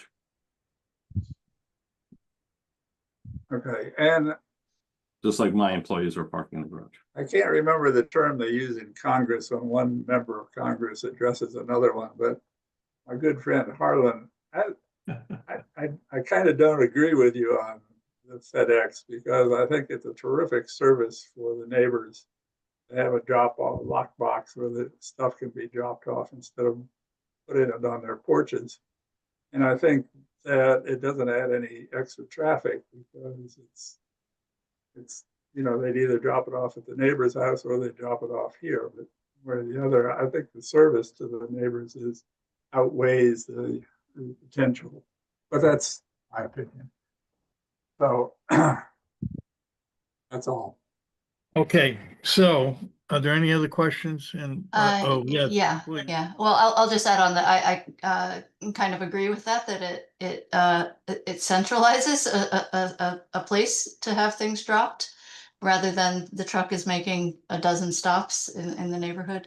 But it's centralizing the place on one of the busiest streets in town.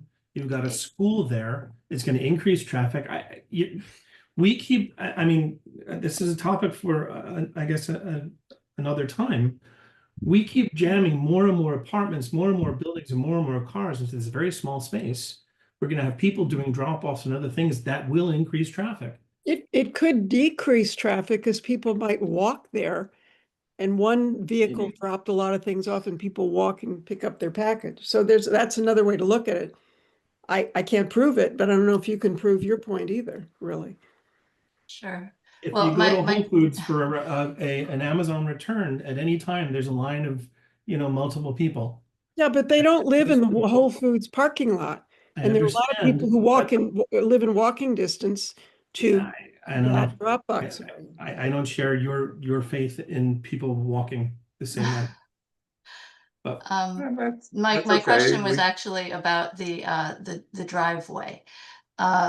So is it planned that there would be any kind of, it gets quite narrow, and if everybody is coming down, I understand it's people familiar with the arrangement here, but is there any kind of separation marking or anything down the edge of the driveway going towards the main entry?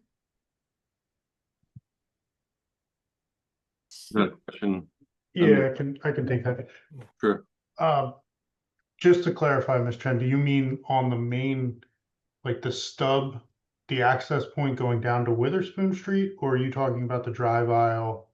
No, going down. So you need to travel all the way down the driveway, right, as a pedestrian to get to this the main entry and the zigzag switchback. Well, most of the employees will go in the back door. Correct. Okay, so only the accessible route is really coming down the driveway and then up the zigzag. Somebody was in a wheelchair, then they would have to come down the driveway. Yes. Correct. Okay. If they were needed that spot and were coming to our office, say like my mother, she'd come up the back stair. Okay. Okay. Any other questions? Steve, are you intending that staff will ask questions now? That's what I'm trying to get to. Oh, okay, great. Because I know there was also a question asked about the Environmental Commission report, and I think Derek was going to present some summary of that. So I just want to get to make sure there are no board questions of this last presentation. Then we'll go on to the staff and Derek. Okay, any other questions, board members? Okay, so now we have two issues. One is Mr. Bridger is going to read, I guess, a summary of the environmental report into the record? Yes, sir. If you don't mind, why don't you do that? Thanks. I'm going to go over their executive summary. And they start off by saying the project should be granted the de minimis height variance, which brings the ridge line of the new construction in line with that of the existing building. The low solar array above the roof height should not pose a visual distraction and provides the benefit of a symbiotic relationship with the green roof, increasing the efficiency of each element. The request for a rear yard landscape buffer strip variance to allow 4.93 feet where 50 feet is required should be revisited, despite the fact that this is an existing nonconformity. Given the proposed sizable increase in impervious coverage, finding additional areas to provide softscaping becomes a priority. It could also help ameliorate air pollution from the parking area. They speak about the ADA ramp that provides access to those approaching from Witherspoon Street, but the ADA parking space at the rear of the building is, in their opinion, too far from the ramp and requires navigating a sloped driveway to access it. An additional ADA entrance should be provided closer to the rear of the building where the ADA parking space is located. They suggest a possible lift to the back porch entrance should be explored, and consider relocating the front entrance ramp to Lee Avenue, which would give Witherspoon Street, a main street, a better presence with trees and landscaping. They also say that due to the proximity of the project to the community park school, they should consider evaluating the sightlines of the cars exiting the driveway. Witherspoon is highly trafficked by elementary students walking and biking the sidewalk. It should be illustrated that the ramp and the landscaping will not hinder a driver from seeing a bike racing along the sidewalk to CP. The parking requested seems inadequate for the multiple uses proposed, even with the parking allowed at the Henry Street garage as outlined in the application's justification for the parking variance. Future development, such as the proposed future Franklin Street housing, could put an even greater burden on Henry Street and the parking garage, even if you consider the borough parking requirement in the abutting zones, as was presented in the applicant's presentation. The proposed spaces are only 59% of the 17 that would be required. What happens if in the future the outside parties no longer want to accommodate parking from 254? Any shared parking arrangement should be carefully examined so as not to allow condition that will cause a negative impact on parking in the nearby residential neighborhood. Legal agreements for long-term parking should be acquired before a CO is provided. While other proposed bike parking is beyond the required amount, they're giving more than is required. Since many of the people using the building will be coming from a bikeable distance, the amount of secure and easable access biking parking should be increased. The massing of the upper floor overhang on the addition is not in keeping with the roof lines of the main structure around it. Given this project's location in the Witherspoon Jackson Historic District, sensitivity should be given to the neighborhood context. Solar shading could be accomplished with a less aggressive element like vertical fins or reducing the size of the proposed overhang. There are two mature trees on the lot. Unfortunately, both will be removed. Using only dark sky compliant lighting, and these are suggestions. Consider using motion detectors so that exterior lights are on only as needed. And I see they've already agreed to that.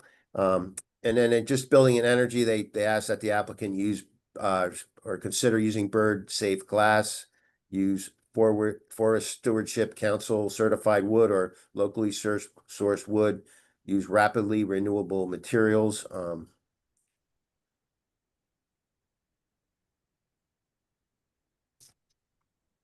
And where possible within the dictates of the historic preservation rules, the double hung windows on the new construction should be replaced with casement and or awning windows, which are more energy efficient.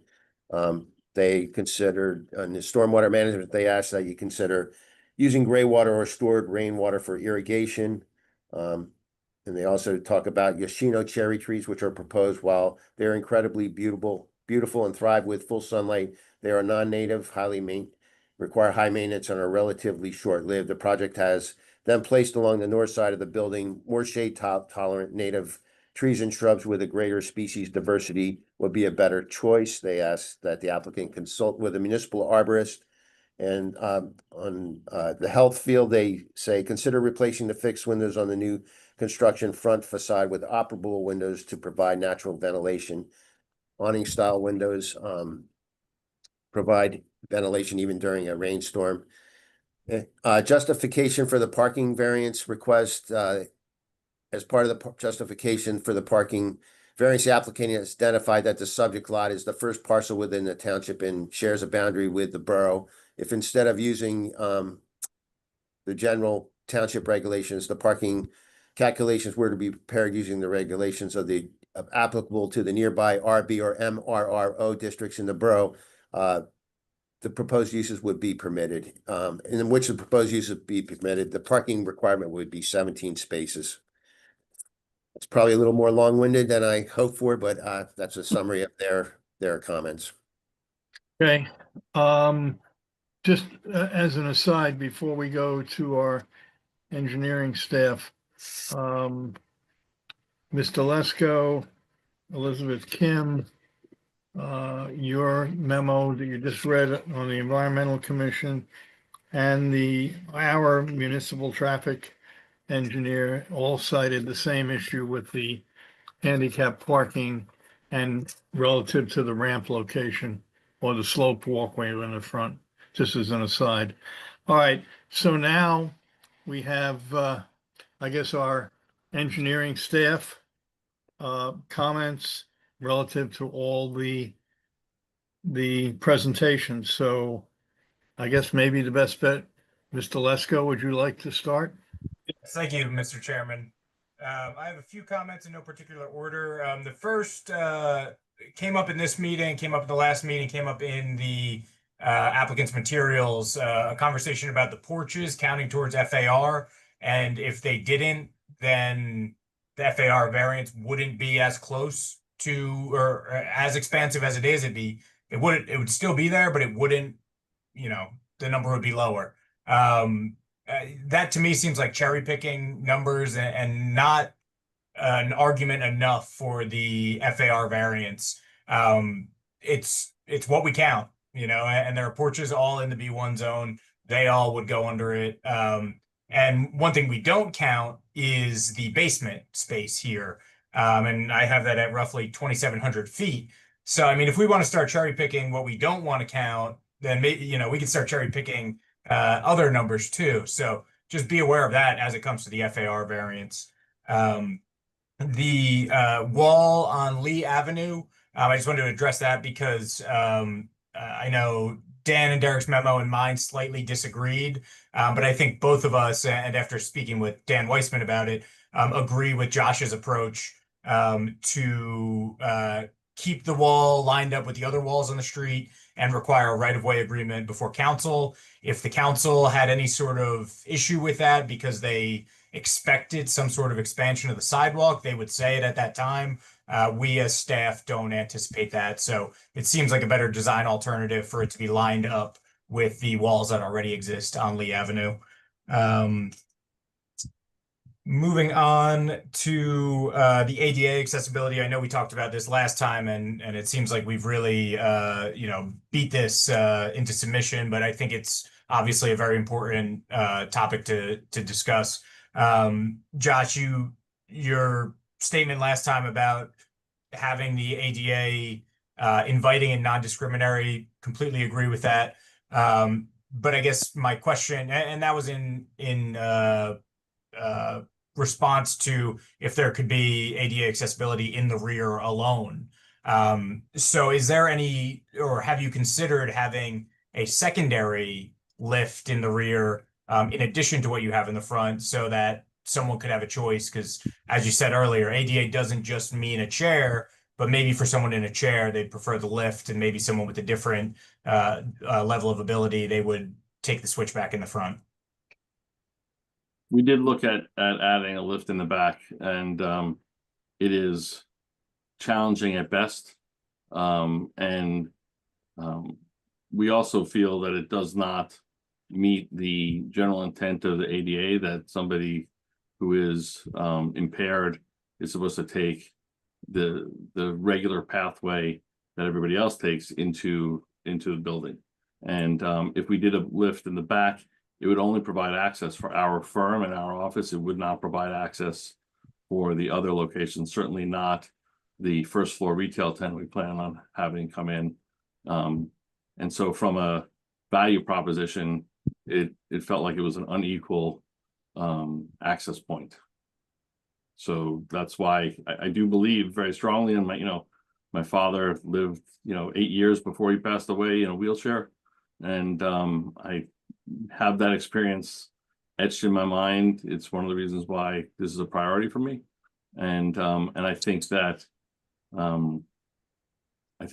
where we're putting the wheelchair, the accessible parking and the wheelchair access we have is, I think it's the right place for it. I think it's safe, and I think it, is complies with the American with Disabilities Act. And we did look at we just couldn't get it to work, honestly. Got it. And I understand and I agree with that. Although I would argue that you could say your current design is unequal because there are two entrances in the rear with stairs that I imagine your employees will walk to from their cars, the ones that are using them. So, the argument that it's unequal to make people go around front, well, there are going to be some people going around back anyway. Most of our employees do park in the parking garage, and they do come in the front door. That's where most of our employees come in. I would expect the retail tenant to use the door in the back of their space most often for taking out the trash, which will be in the back. We will have additional bike storage for our employees and things in the back. So somebody with a bike might be going there, but I think that the vast majority of people coming to our office actually use the front door. Understood. And just lastly, we've another thing that we've talked about a few times, and you've heard it in the HPC report, the PEC report right now, and other reports, is the top floor of the new building and the feature that's coming out that you've mentioned you're going to push back. Was there any thought to a pitched roof or stepping back that, or has it always been the windows with that roof feature? No, actually, it was a pitch roof. It was a larger roof. It was a lower roof. I mean, we spent a lot of time working on this, and especially when it's a space that you're going to be occupying, coming to what feels like the right choice is not always an easy one. We did look at eliminating that overhang completely, but we felt that architecturally and aesthetically, it actually softens the facade to have that eave coming off the front. And we felt that the side elevation along Lee Avenue, by having the synthetic siding, the synthetic shingles on that face, it really does make it feel like it's a pitch roof moving back, along Lee, the darker transition. And I think we do think this is the best solution after working on it for 4+ years. Understood. And, notwithstanding my criticisms, if you want to call them that, I think it's pretty apparent that you've spent a lot of time and effort, trying to get this right. Those are all the questions I have. Let's go on to Elizabeth Kim. Elizabeth? Working on it. Okay. Okay. So my comments are really to address the presentation that was made from Josh at their July 23rd meeting, which was, I think today you did a recap, but really my comments are really to address them. And I think there are a few things that you didn't talk about that I'll include. So HPC would be supportive of the 6 changes presented by Mr. Zinder, which addresses some of the recommendations that were outlined in the HPC chair's memorandum. So one would be installing the historic markers, which they had asked for, which would be incorporated with the Swin Jackson Historical and Cultural Society's plaques and tours. Having the existing front porch rails be reused and repaired and replaced in kind where necessary to maintain the existing porch railing height. Create distinction between the historic house and new addition by making the exterior stucco on the new construction white instead of yellow, which originally was intended to match the existing house. And again, for the zoning board, this is, under the criteria of additions under historic preservation. It's intended to show a differential between the addition and the historic building. And also you talked about changing the color of the second floor windows from black to white. That would also be supportive. You spoke about the Witherspoon facing new studio roof overhang would be pulled back about 18 inches. which would be appreciated. We feel that probably reducing that visual perception which would still look like it extends beyond the existing house, could somehow be achieved by some change in your window design, and that will come up later. I know that they had talked about perhaps putting mullions instead of on the corner where you have actually a glass that goes around the sides, which makes it seems like that the roof line projects more than it actually does, especially when you're pulling it back 18 inches. And they would also appreciate that you're investigating reducing the LED Kelvin from 3,000 to 2,900. Josh also stated that he did not believe that the front corner lawn is a defining feature of the building on the property. You presented photographs of the geological investigation that revealed a large outcrop on the property corner, which you believe prevented the house from being built to that corner. As everyone knows, Princeton is known for glacial deposits and boulders. The glacial activity included both glacial and periglacial material. I lived a house on Mount Lucas Road where the basement foundation was built around a boulder. So I'm not sure that that's a reason that they wouldn't have built it there. And there is no evidence that the siting of the house is because of the outcrop that was discovered. And there's no evidence that that outcrop did not exist and was removed when the current foundation sits. It is undeniable that Annetta's house sits higher above the street and sidewalk than its neighboring properties, and that the larger lot affords her an open lawn by the property corner. And as previously stated, and was recognized in Hunter Research Summary of Historic Significance and Integrity for Josh, he states that the larger residence with ample lawn space was likely designated to reflect the aspiration and success of Annetta and her children. But again, at this point, we don't know if Annetta's intention was to build the house on the corner and was shifted because of the outcrop. However, it is clear that the house is uniquely perched on that property and above the adjacent streets and sidewalks, and its presence is amplified by that open lawn on the corner of the house. And that's the way that we've always recognized that property. So because of that, it has owned its right as far as its setting on that property. There were things that we didn't see that were addressed that were in the chair's memo in the redesign. That was relocating the new addition as proposed in front of the existing house along Lee, which currently erases its presence along Lee. And that's a big thing because that's erasing the history of that building along that street. Also about the front walk and landscape, which there's a lot of conversation that already occurred. They felt that that was inappropriate with the streetscape. Changing the studio windows, which I previously talked about, to making those designs more relatable to the existing buildings, again, by perhaps adding mullions. They didn't have a problem with the glass up there. They just felt that that window style was not relatable to the historic building. And one of the comments that was made was also for the applicant to consider putting an elevator at the corner of the property near the laundromat entrance. That would eliminate shifting the center porch entrance, eliminate the need for the switchback sidewalk design, and possibly eliminate your front setback variance. The Secretary Interior Standards and Guidelines, which Josh talks about. So rehabilitation is the only treatment that allows expanding a historic building by enlarging it with an addition. Therefore, the standards for rehabilitation and guidelines for rehabilitating historic buildings applies for this application.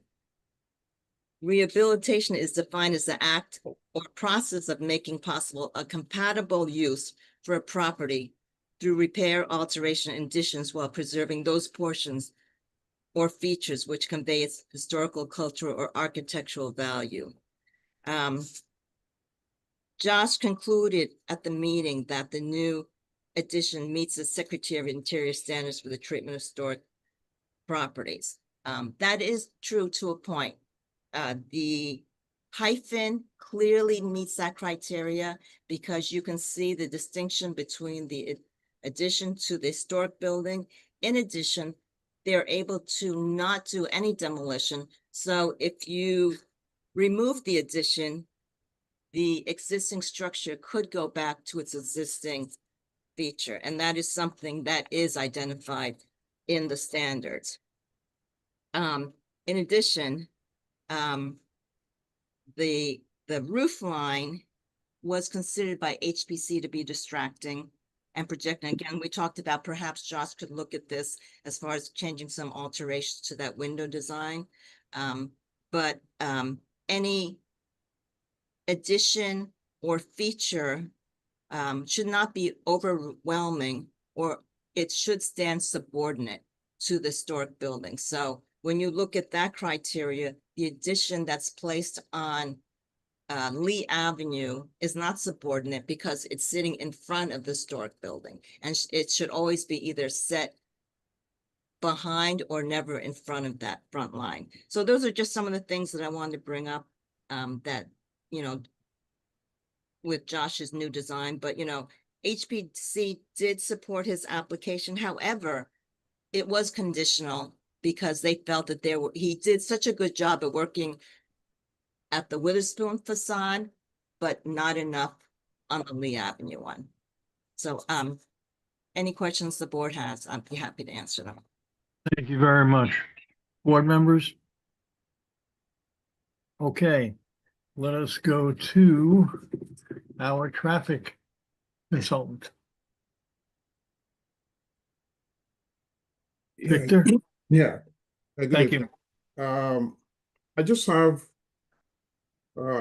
to summarize my comments. I just have two comments and concerns, and I think I already voiced one, which is regarding the parking.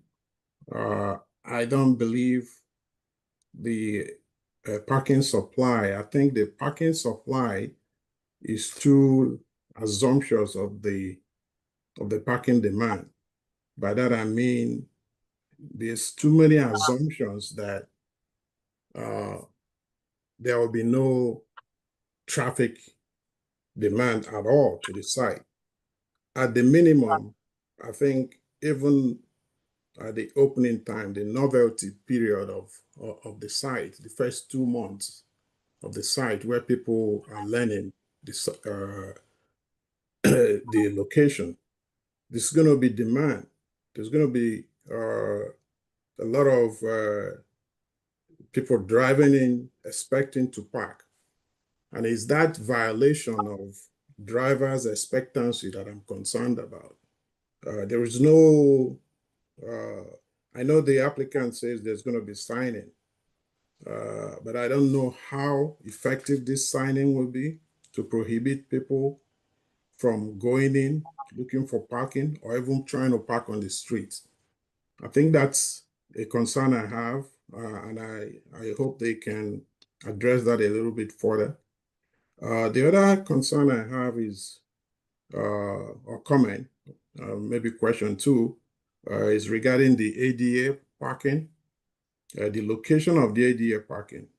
At the last hearing, I believe, I think it's Josh, one of the professionals for the applicant had indicated that the accessible route will be signed because of the grade at the driveway for anybody on wheelchair to go through this path and use the easement to access the front of the building. I'm not sure how this signing will be and what this path to this easement will be. If Kelly or George can use their display and just show us or the board how somebody on wheelchair will access the parking lot to this easement without being going through the driveway or in the circulation path. I think that's the only question I have and the only concerns I have. The accessible route from that ADA parking space to the front of the building. And then the parking supply. Those are the only concerns I have. Thank you very much. Okay, I don't believe we have any, Mr. Dobrominsky, do you have any questions? Are you here? Dan's here. Victor, did you want to see the ADA access or? Yeah, if for in the interest of time, if they can just show how they envisage this signing will be and what path they're going to follow from the ADA spot to the front, so that we can, because it was never answered how this will happen. Sure, we can address that. And I think you Yeah, can I also, thought we would do it later, but we can do it now. That's fine. This was Please. on Kelly's drawings, so this was on the drawings tonight and on what we submitted. It had the accessible route indicated here, and then this is the intent of the sign. Kelly, I don't know if you want to. Yeah, so if you zoom out a little bit, Josh, the intent is to install that sign adjacent to the required ADA stall sign at the end of the 5-foot wide clear space. So when a driver comes in, their car is going to immediately see the ADA stall and this separate placard sign that illustrates the accessible route, which is shown on the right-hand side of the sheet with that red dotted path that traverses the driveway on the property, goes onto the neighbor's property, into the public right-of-way along the sidewalk, and then depending on where the person is going, either they can access through that sloped walk up to the main floor for the retail and Mr. Zinder's office, or continue down the right-of-way, the sidewalk, into the accessible path at that paver area for the laundromat at the ground floor. It looks like, though, that accessible path goes right up the center of the drive aisle. It crosses over into the neighboring property.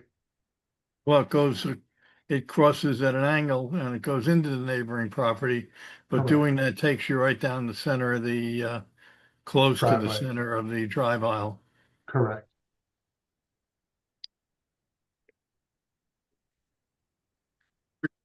George, I'm sorry. Victor, does that help explain your question? Yeah, but again, I guess my question is the sign in itself. You're saying there's a sign.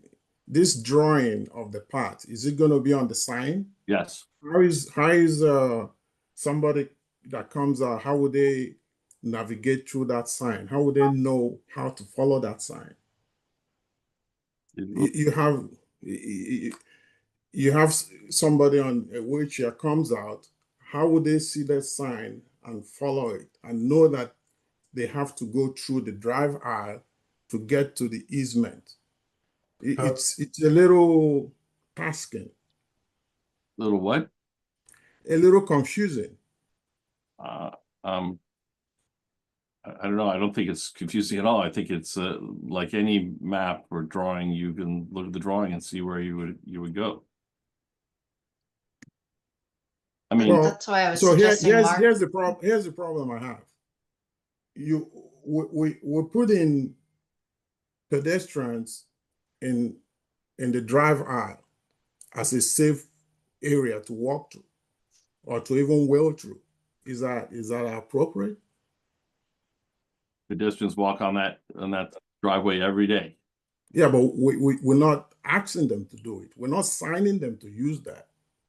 But this is now a sign. You're telling No, them actually, that's not technically true, because on the back of our office, it says this entrance is for employees only. All visitors enter through the front. So anytime a visitor comes to our office, they walk around the front and come in the front. And I could gladly show you those signs, but that is the way it has been since we opened. And so is the ADA sign, ADA spot just for your employees? No, the ADA spot would be for visitors as well. But a visitor walks in the front door, does not come in the back. the building. The back of the So- building, walk them into our kitchen, which is a secondary entrance. Okay, so I'm talking about a visitor who is on a wheelchair. Yeah, We're asking that visitor to use the driver to get to the easement. That's what the sign is saying. That's my concern. asking, yes, we're asking And- them. Go ahead, Kelly. Yeah, and I think in my direct testimony, I brought up that if there was still concern over the access path and the lack of safety, we can add in additional like mirrors and stuff to provide additional visibility for that ADA path. The sign is going to be at the end of the parking stall, as we just showed. So if somebody pulls in, they're going to see the sign, and the sign clearly says, here's the ADA path, and it's in a bright red color, noting how to traverse that path in a accessible way. So I think it's very clear that how to get there in an accessible manner, and we're still willing to work and add additional safety devices on the property if there's concern over utilizing that drive aisle. Yeah, I think there's a little bit more work to do there. I'm a little concerned because if a scenario where somebody is using that drive aisle and there's another vehicle coming in from Witherspoon, there's a blind sight. They don't see there's a wheelchair person coming through that drive aisle. So I don't know. I really disagree with how that is a safe. Using this parking lot on a daily basis, okay? You are going very, very, very, very slowly when you come into that parking lot. You are not speeding, you are not, and if somebody was in that lot, which I have come into this driveway numerous times when my employees are coming out of there, visitors are coming out of there, and you're not, it's a dead end. You're driving very slow, when you pull into this lot. If you drove faster, you would have big problems. Forgetting having a pedestrian there, just getting in and maneuvering. So you're driving very slow when you're coming into this parking lot. You're going to see everybody there, and as Kelly mentioned, we could certainly add mirrors or things like that to aid in visibility. But you see everybody coming. I mean, I stop, like there's a black cat that comes back there on a daily basis, and I stop for that black cat. Yeah, if you could add a little bit more safety treatment there, I think it will help. We will. Okay, Victor, are you comfortable with where we're at? Yeah, I'm okay. I'm okay with my comments. As long as Kelly indicated they're willing to Yes. enhance safety there, that's fine. All right, so we've heard from our staff, and now we should have completed all the testimony and the questions.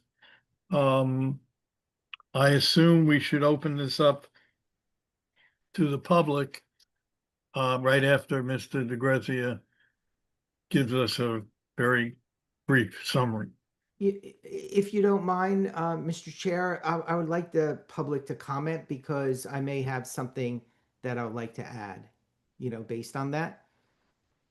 You'll get the chance. You want to say anything before I open it up to the public? No, I think that, overall, we have an applicant here that has a very sensitive approach. And like I said, we've had a lot of different elements from preservation to, the accessibility issue where there's no accessibility today, to the sustainability elements. And I know Josh just touched upon them, but it's pretty much everything under the sun from, proposing, looking at green roofs, solar panels, geothermal, EV charging, porous pavement. And of course, the driving force behind this are the community needs, which are, one, allowing an architect firm that has been in Princeton can remain in Princeton and grow healthy there. Two, a another small retail operation that will help the B1 zone. Remember, this is a business zone, and it really fulfilled its purpose under the ordinance of creating these small businesses. This goes a long way with the laundromat and the retail, the small retail, to do that. And of course, the laundromat, the neighborhood laundromat, which is a huge benefit, and it's been recognized across the reports. It's one of the things I know we heard from the HPC. You know, I was at that meeting, and that was a really positive meeting with HPC. They really loved protecting the house. They really loved the elements of providing the laundromat in the neighborhood. One of them mentioned there was one there on Lee Street in past. I don't know if that's true or not, but you know, sometimes they know a lot more about the history than I do. So in my mind, they were very supportive of the application and indicated that they were supportive of all the variants as well. And they asked us to look at a couple of things, and I think we respectfully went through a lot of those with our last two presentations. So with that being said, I think this is a real opportunity for us to work on something that would really help the neighborhood and the community in a number of different ways. And with that, if you can open it up to the public, that'd be great. Mr. Chairman, could I just address the comment that Mr. DeGrazia said? The HPC actually did not support the variances because we did not have staff report for them to be able to evaluate it. They were aware of what was in the application for variances, but there was actually no support for them because they felt that they weren't in a position to talk about it without those reports. Thanks. I recommend, I think that if you look at the tape at hour 209.18, it's very clear that the resolution that Ed Schmier offered says recommend approval of the variances. So I think it was very clear, and it also came up 2 other times in that. So if you do look at the video, it is in there a couple of times. Okay, Very clear about that. I don't, what, go ahead, Elizabeth. You're please. muted, Elizabeth. There you go. yeah, I don't see the variance in the chair memo, Chris. Could you tell me where that is? No, I'm talking about at the actual hearing where it was discussed. We talked about the variance a few times. It's all on YouTube. It's great. You can watch it again. And I'm familiar with the and it's- recording. Yeah, and Yeah. it specifically said in a few areas, including Ed Schmier's summary, that they recommend endorse and recommend approval of the variances to implement the plan, I think was his exact language. Yeah, and I think unfortunately, maybe that was a comment that was made by him, but not necessarily by the HPC. And that's probably why it wasn't carried into the memo. I think that maybe he was summarizing it that way, because I think if you also recall within there, I said, since we don't have the report, I can't really talk about the variances accurately. And although you did present part of it, again, I do not recall HPC specifically supporting any of the variances. That's my recollection. Well, happy to go back. People could witness the same event and have 2 different recollections. I know. Okay. Mr. DeGrazia, we can go Yes. back and forth. No, But I'm willing to. Wait, please, let me talk. Yeah. Ms. Kim summarized the findings of the HPC. We're going to leave it at that right now and try to move on. Okay. Okay, thank you. All right, so at this point, I'd like to open the meeting up to the public.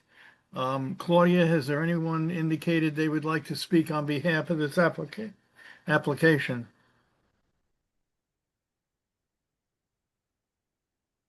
Yes, Miss Leon, 1 second. Okay.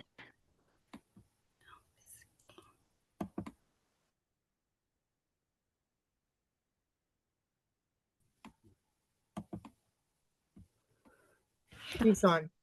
Hi. Here you are. Ma'am, we Hi. just need, if you're comfortable giving us your address. Mhm. And please go on. Okay, it's 198 Linden Lane. Alrighty, and I'm going to swear you in. Do you swear or affirm any testimony you give this evening will be truthful? Yes, I do. Thank you. Hello, everybody. My name is Leanna Jonke. I live on Linden Lane. I've been a resident here in Princeton for 2.5 years. I serve as executive director of Princeton Nursery School, which is on Lee Ave, so I'm very familiar with this corner as a walker, a biker, and riding in my car as well. I also serve as the chair of the CARES Committee for the municipality, but tonight I'm really speaking just as a resident here, and so I wanted to clarify that. I have attended several zoning meetings over the past few months and just want to share appreciation. So much thoughtfulness, so much care, attention to detail that I've really appreciated. And I can see everyone is a night owl, which is new for me, and I appreciate that as well. I am the proud daughter of a Nigerian immigrant who was an entrepreneur, and I shared my story at the HPC meeting and really wanted to come tonight to make sure I shared it with the zoning board as well. My dad took on a number of businesses, and one actually included a laundromat. So my 4 siblings and I worked at the laundromat. We folded laundry, we emptied the coin machine, which we all always fought over, and we got to really see how the laundromat supported the DC community that we lived in. And there were a number of backgrounds. I think that is the surprising thing about a laundromat. It's not just maybe for the communities that we assume might use it. My family quickly went from the owners of the laundromat to visitors and clients of the laundromat when we began to struggle financially. We lost the business and several other businesses that my dad had, and we were really challenged. We moved from Washington, D.C. to rural coal mining Pennsylvania, where we were an intergenerational family with my grandparents lived with us, Nigerian and Polish grandparents that lived there, my 4 siblings, myself, and my parents. So we were 9 adults in one home. We had 1 washing machine. When that washing machine grew old and we weren't able to maintain it, we then relied on the laundromat. The laundromat was driving distance. Imagine rolling hills of West Virginia. That's basically where we lived. We did not have access to getting to the laundromat often. So imagine 4 teenage girls, a lonely brother, and a lot of dirty clothes. It dramatically impacted us as young adults, as children. We were still low income, and so we ourselves had jobs. We worked at Wendy's, we worked at the bingo hall where it was still allowed to smoke indoors. So it was very important that we washed our clothes, but we were unfortunately not able to do that. It impacted our entire family. Distance was the challenge that we had, and it's still the case for the community here. And so even though I'm not part of the community that would likely be using the laundromat now, I do really think that the perspective of that community, I hope that there's another community member here that might share this perspective, really has to stay as the priority. I can see how much this application has gone over hoops and barriers beyond what I had even imagined. And what I really ask for the zoning board to do is to remove any barriers you can. There's so much thought going into every aspect of the project, and some barriers might be priority, but the biggest priority is what the goal would be for having laundromats so accessible to our families who live in Witherspoon Jackson, in and around Witherspoon Jackson as well. Their needs were expressed through the survey. And again, my attendance tonight is just to really share that perspective of a low-income community member who would have benefited from having a laundromat within walking distance. I'm also very aware of businesses and traffic on Lee. We have gone to the town several times to support with that. I love the idea of a 15-minute parking spot, which would allow for young preschoolers maybe down the street to cross and then be dropped off easily. And the comments that have been made about Amazon, FedEx drop-off service, to me as a nonprofit individual who works with communities who have a number of barriers, and access and transportation is typically one, it really seems like just another avenue for them to be able to get their packages in a one-stop place. And I really appreciate your time tonight, and would be happy to connect afterward if anyone has questions. But Comments? Okay, Claudia, anyone else? Mr. Samuel Bunting?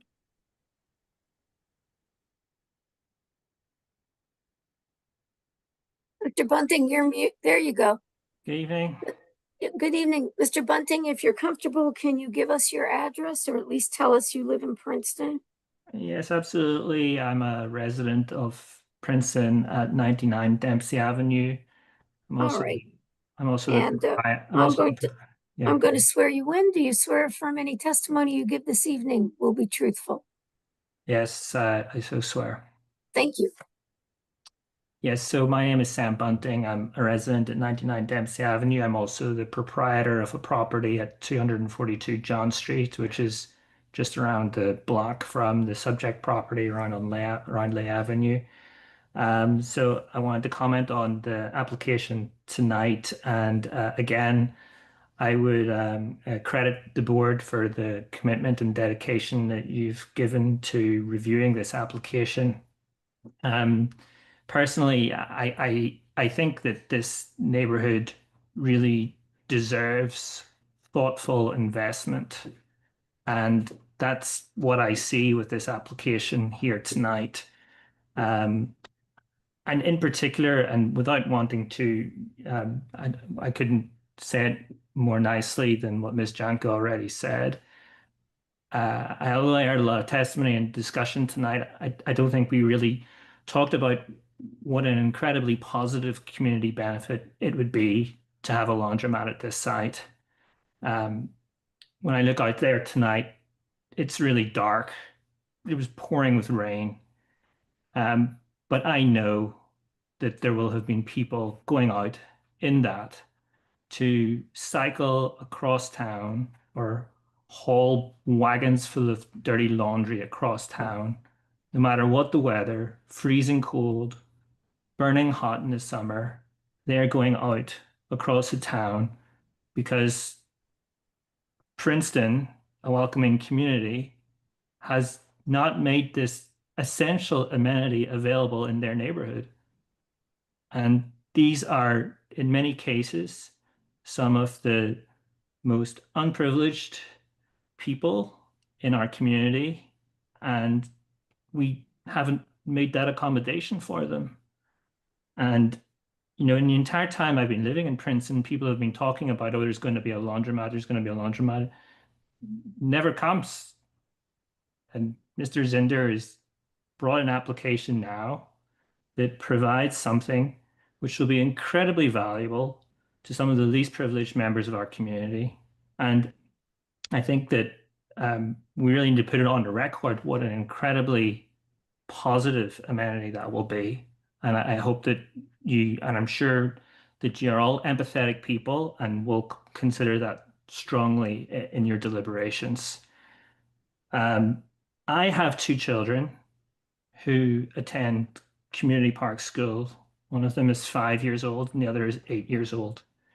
Every day, either my wife or I ride bicycles from our home on Dempsey Avenue to community park school. So I really respect the attention of the board to the question of traffic safety on Witherspoon Street and the possibility of increased traffic, which may accompany new commercial development. I'm also old enough to remember that there was a full service hospital across the street from this site with 1,600 employees, regular ambulance traffic going up and down. And, you know, I don't think we want to go back to that. But when I consider the sum total of traffic, which is going around town, I just find it, you know, I just do not have a great deal of fear that this one additional building is going to significantly move the needle on what we already see on Witherspoon Street. And I say that as somebody, like I say, I have my children, my wife are riding up and down the street on a daily basis. I just don't really have the same fear about the potential traffic impact that's likely to arise from this site. Now, I was very interested in the possibility of a 45-foot 10-unit apartment building. I think that could also be a very valuable addition to the street. There's a great need for housing in Princeton. So, if you were to set this application aside, I would be very interested to see where that goes and what concepts we could come up with. And, that being a compliant design, hopefully that could be something that could go through quickly and without the same concerns about, parking, because of course then the parking would not be an issue because of the AH07 zoning. But on the other hand, I have to say that I think it's really great that Mr. Zinder has chosen to make his practice at this location, to invest in this historic neighborhood, and to bring this creative and responsive application to the board. So in general, I have to say I'm supportive. Thanks for your time. Very much. Claudia? Anyone else? I don't see any more hands. Okay. All right. We will close the public portion of the hearing. Mr. DeGrazia, would you like to sum up before we go into executive session? Yeah, I mean, I would just sort of echo the comments that you've heard from the two members of the public that spoke tonight, that this is really an opportunity to provide something to the community on a multi-level approach. I think through the materials, through our responses, you could see that this design has been studied very carefully from somebody within the community that understands the community, to go through the extra steps with this very careful approach that does many things, from preserving a very unique building to pushing the envelope on sustainability, to addressing those community needs by allowing an architect to continue to grow, by creating a community laundromat, and by that small retail space as well. And I think I'm not going to go through the proofs, because our planner went through and talked about how the site can accommodate the FAR, and many of the variances that are listed are very technical in nature. The setback is not the building; it's to allow ADA and bike storage. The height is the existing height of the existing structure. So even though we're triggering a few of these bulk variances, they're there. Some's there because we're putting a residential driveway next to a commercial driveway to improve safety and circulation, but that triggers a variance, right? The shared parking space gives us an additional parking space, but we have to create a that was not a variance. What is that? The conditional use authorization. So when it really breaks down, it's not much there in terms of deviations. You have a very appropriate use that will activate the B1 zone. So it's an appropriate location and something that will help to preserve the integrity of a special building while addressing clear community needs. Thank you. You're welcome. Okay, board members, we'll go into executive session now. Comments, questions? I guess, do we want to, just comment, do we want to take I believe we almost have to take the variances individually. Karen, that makes Yeah, I was sense? gonna say, you have Derek's memo. It's the memo he prepared with Dan Weissman. And beginning on page 2 of the memo, he goes through the variances that the applicant requires for this project.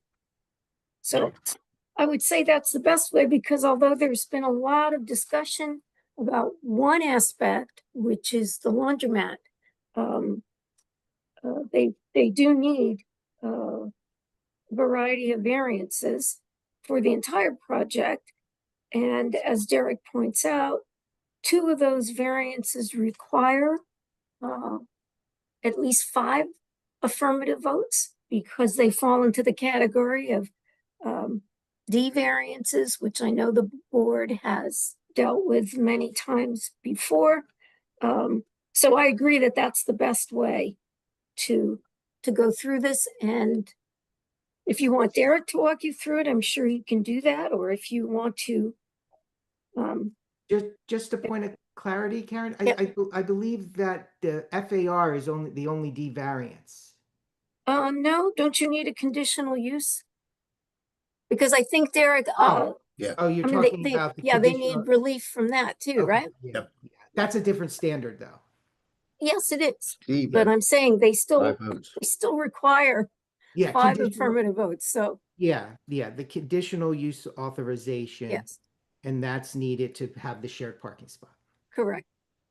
So that's up to our chair and the board, whether you want Derek to go through and call them out for you or how you'd like to handle it.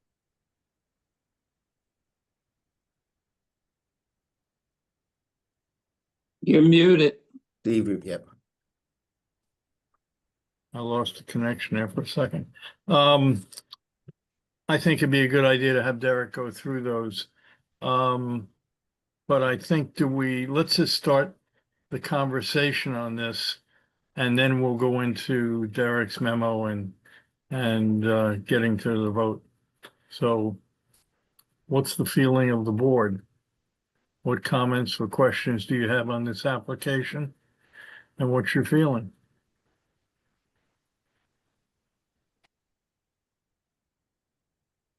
I'm you- very much in favor of supporting this, and I know that we need to go through point by point, and there might be some modifications that we'd want to agree to, but I couldn't. I feel that while we're all being thoughtful about a lot of different things, I don't know if it's not seeing the forest for the trees. There might be a better metaphor, but I just think what was stated by the two people who recently spoke about it in favor of it, I think really gets for me to the heart of the matter, that it's what's being provided outweighs whether the roof is overwhelming or, various things that people have said. I feel like the design of it does not seem inappropriate to me. And I feel like the outcome of having, I'm not going to say it as well as the others, but the laundromat, the attention to the historic nature of that building, and I forget, I wrote it down, the third thing, but I just think I'm in favor of it, but I understand we would need to go through, perhaps through some of the things to make some modifications. Yeah, I'll say I'm of the same mind. Yeah,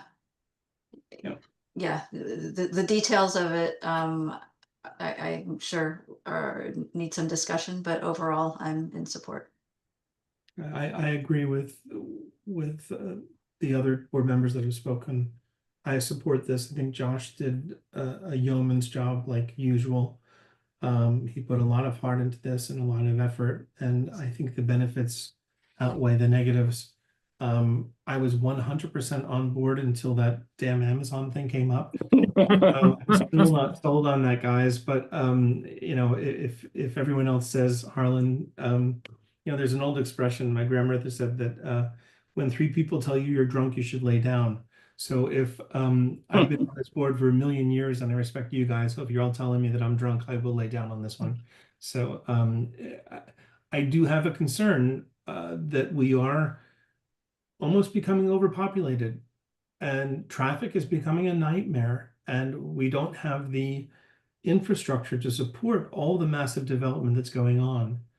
And it's just a concern. I'll get off of that soapbox for the time being, and hopefully people are right, and that this will reduce the amount of traffic on Witherspoon. And I hope that in 10 years' time, I'm not wagging a fat finger saying I told you so.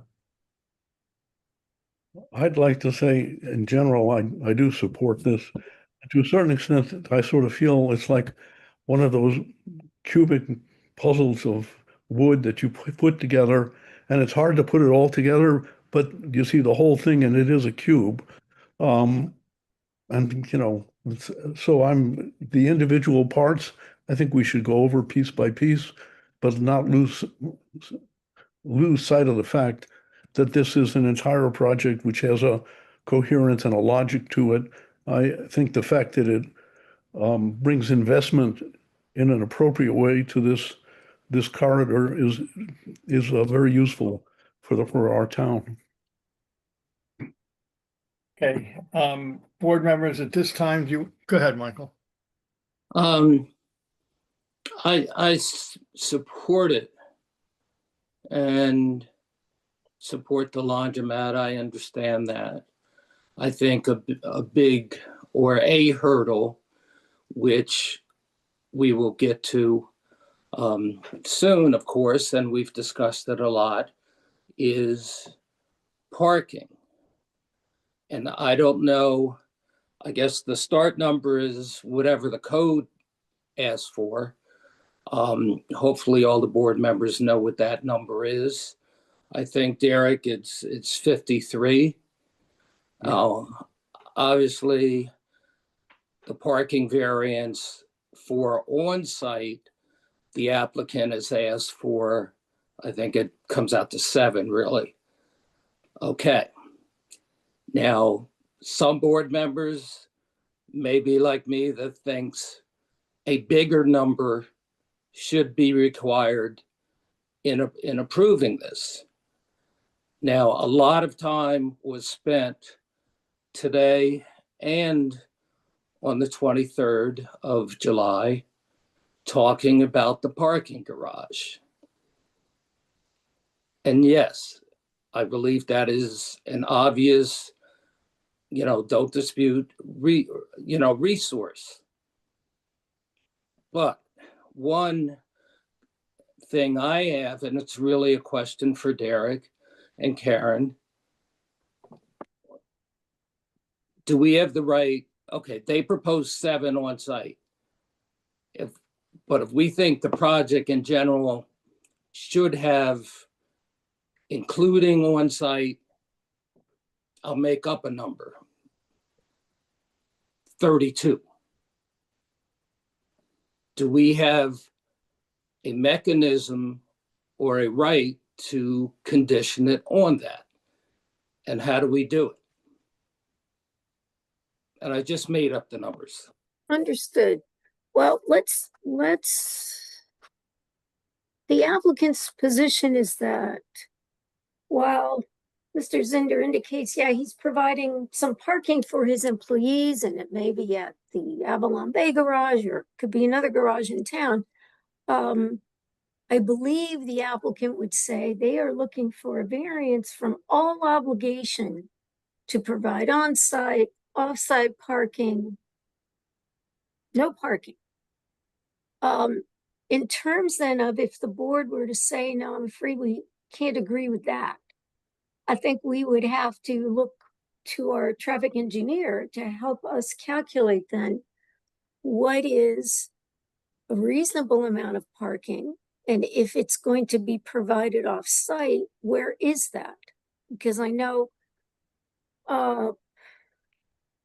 the planning board approval for Avalon Bay and the garage did indicate that the garage could not be used by a developer to satisfy another developer, I mean, for their off-site or their required parking. And I believe that's because the concern was they didn't want to fill up the Avalon Bay garage, that there might be additional demands or requirements.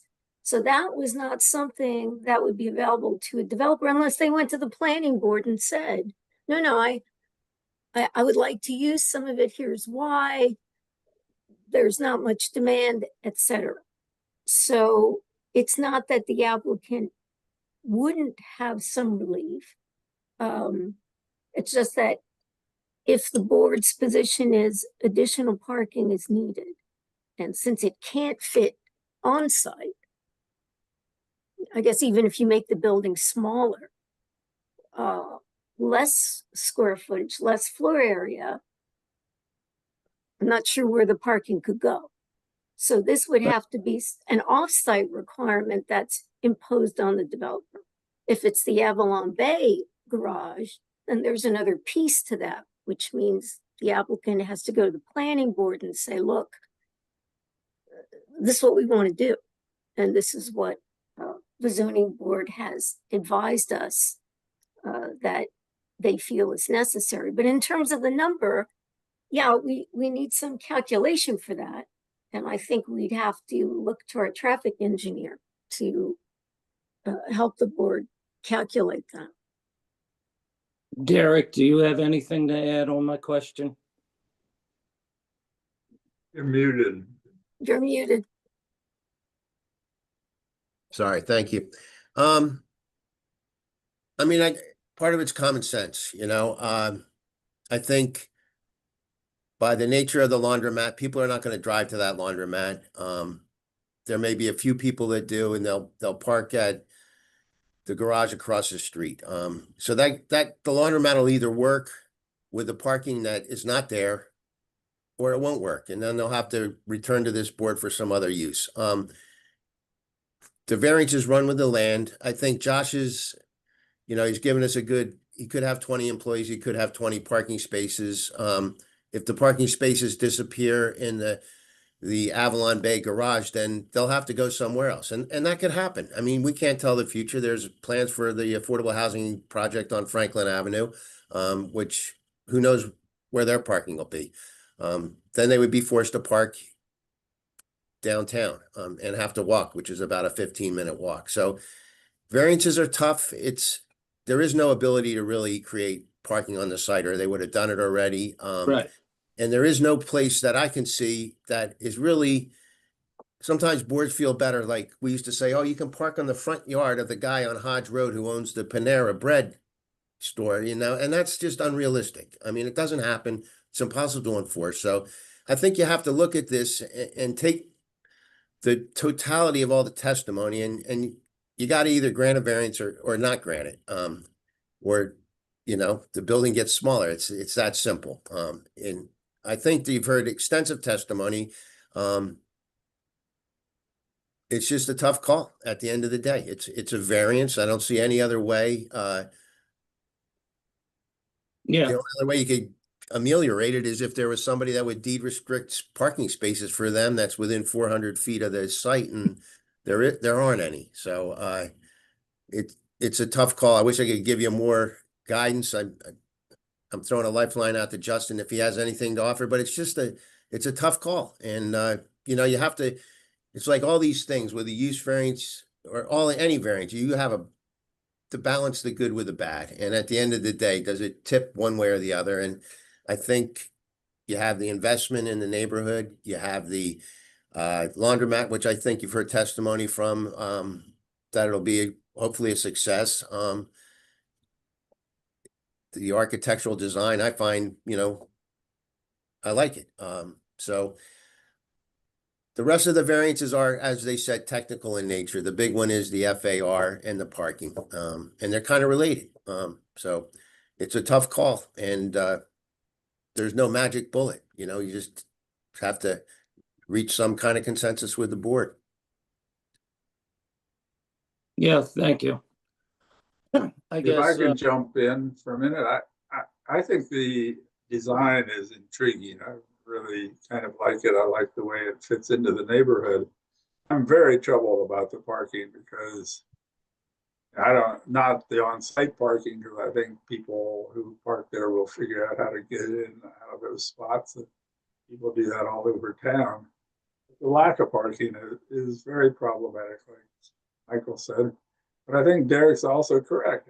Either we think it's a good project for the neighborhood and the community, or we don't. And people who are going to have to find places to park are just going to have to find places to park if we believe that. I happen to have my doctor's across the street from them, and I usually have appointments in the afternoon, and I've never, ever not found a spot on the street directly across in the late afternoon. So who knows? But I like the project, and I think I'm going to support it. And I think we just have to bite the bullet on the parking, even though I don't like it. So. Well, I hear you. You know, my concern, and I can say I did come up with some kind of, you know, penciled methodology on how many spaces should be needed in the garage. But you know, it's not real subjective. I think it's a good methodology, but I come up with 15 to 18, factoring in his employees going up to the 20 or so. But that's my thought on that. And so much has been made about the garage being the lifeline, the life buoy. And we should, you know, part of our approval should be based on the fact that it's there and it's highly, you know, high percentage empty, you know. It then gets to, besides what is the number, and maybe we never cross that bridge based on what some people have said, you know, including Derek, and we bite the bullet. But it would be nice to lock it in, and because once the building's built, the need's not going to go away. And if it needs 18 in the garage, it's going to need it. That's it. Yeah, no. It does seem to me that that to come up with numbers could just be a deal breaker, because I don't know where the new parking spaces could be put. And also the main new use is, it seems to be people who don't have cars. So the applicant has told you where the parking spaces will be found. It's in the garage. Right. We've been told that over and over again. But Yes. Eve, you said that the main use, I mean, the board is viewing this as the main use is the laundromat. And Well, that no, may be the. That's not what I said. That's not what I Okay. said. The Okay. the main new people coming to it, it seems to me, will be those people who haven't been going elsewhere with cars. They've been going there by bike or on foot or with, you know, the laundromat. They're not going to suddenly start showing up in cars. I think Right, there's but some. I mean, to I speak. mean, I know by the regulation, by the ordinances, there are supposed to be a set number of parking spots, but I don't, this is kind of a unique, this is a different situation. It's also kind of looking at an area, you know, like this is not a suburban, this is kind of, it seems, if I understand it right, because it's in the zone that it's in, it's being treated as though it's like a suburban area rather than a walkable area. So it's not being assessed properly, in my opinion. We're trying to meet a standard that doesn't actually need to be met by the probable use. And of course, we can't, any of us predict the future, but I think that there are a couple of factors here. Number one, the people who are going to be drawn there are the ones who've been going elsewhere on foot or on bicycles, pulling wagons. They're not going to suddenly start driving there. I think we're so oriented to everybody having a car that we just keep sort of defaulting to, we have to provide space for cars.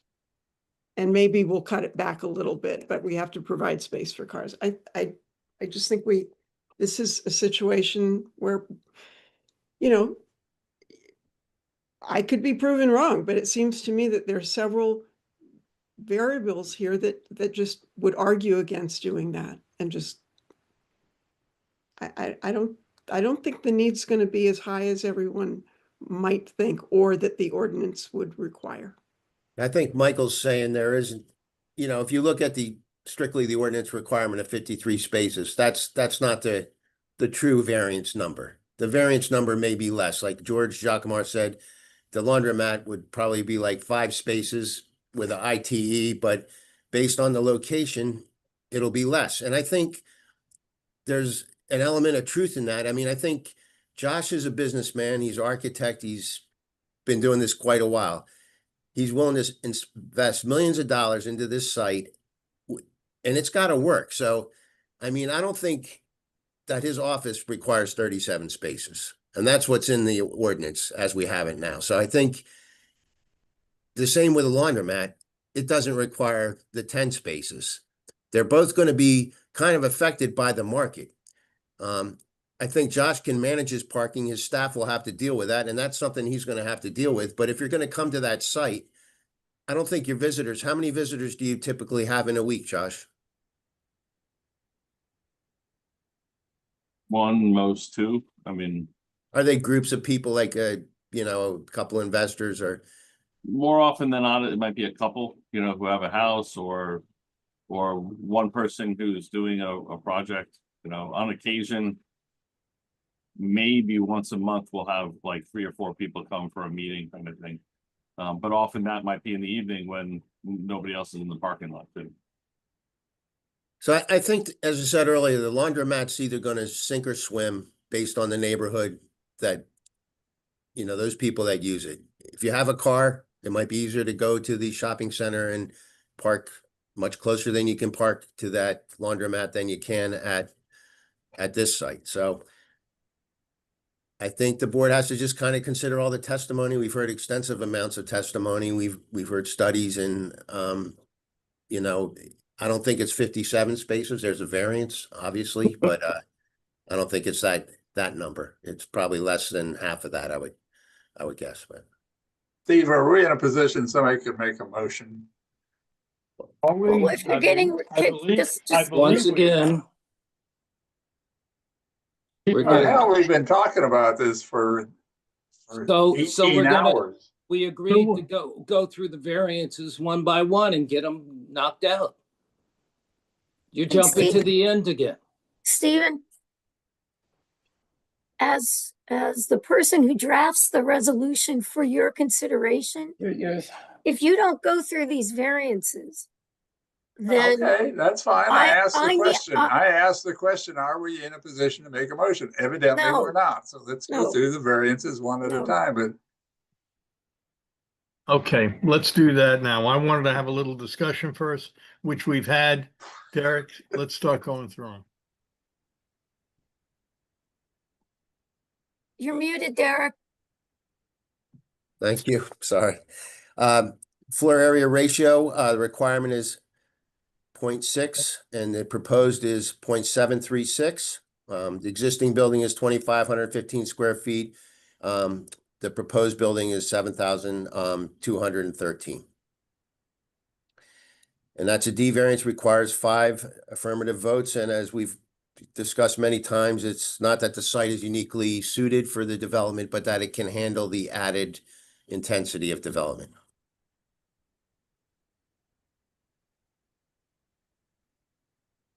And I think the reason Michael brought up parking is they're kind of related, so. Want to just go through these and then we'll discuss each one when we're about to vote on it? Okay, Okay, the second one. conditional use authorization in accordance with section 10, T10B 287. All the required parking off-street parking areas shall be located on the same lot as the building which they are intended to serve and shall be readily accessible to it. Where it is impractical to locate all the required parking areas on the same lot, they may be located in whole or in part on a nearby lot, provided that a conditional use approval is obtained in accordance with the provisions of Division 4 of this article, except that a conditional use approval need not be obtained for parking appurtenant to a single-family house. Such parking areas shall be located within reasonable distance of and shall afford safe access to the buildings they are intended to serve. No parking area shall be situated as to create a traffic hazard for either pedestrians or vehicles. Legal assurance, acceptance to the township attorney, and except for single-family homes to the planning board, or in this case, the zoning board, shall be provided by the applicant that the required parking areas will be continuously available. As the applicant is proposing the one off-street parking space to be shared with the adjacent residential lot, conditional use authorization is required. The applicant, should, if it's approved, they would follow up with the deed and the access easement agreement. Okay, next. Minimum front yard setback, the requirement is 10 feet. The proposed is 7 feet 5 inches, and that's to a retaining wall that provides access to the front of the building. As a retaining wall is greater than 6 feet 6 in height, it's considered a structure and must meet the setback of the zoning section. The next one is 10B 246, maximum building height. Requirement is 30 feet. Proposed is 31 feet 10 inches. The proposed addition matches the roof elevation of the existing building. However, as the proposed addition is located at a slightly lower elevation than the existing building, the average height of the proposed building is lowered for the purposes of calculating building height. And as such, the height of the existing building prior to construction is calculated at 30 feet 7 inches. So there's a 1 foot 10 inch variance for height. It's not a D variance, it's just a C variance. 10B 307, the required landscaper buffer strip at the back where the parking spaces are. The requirement's 50 feet.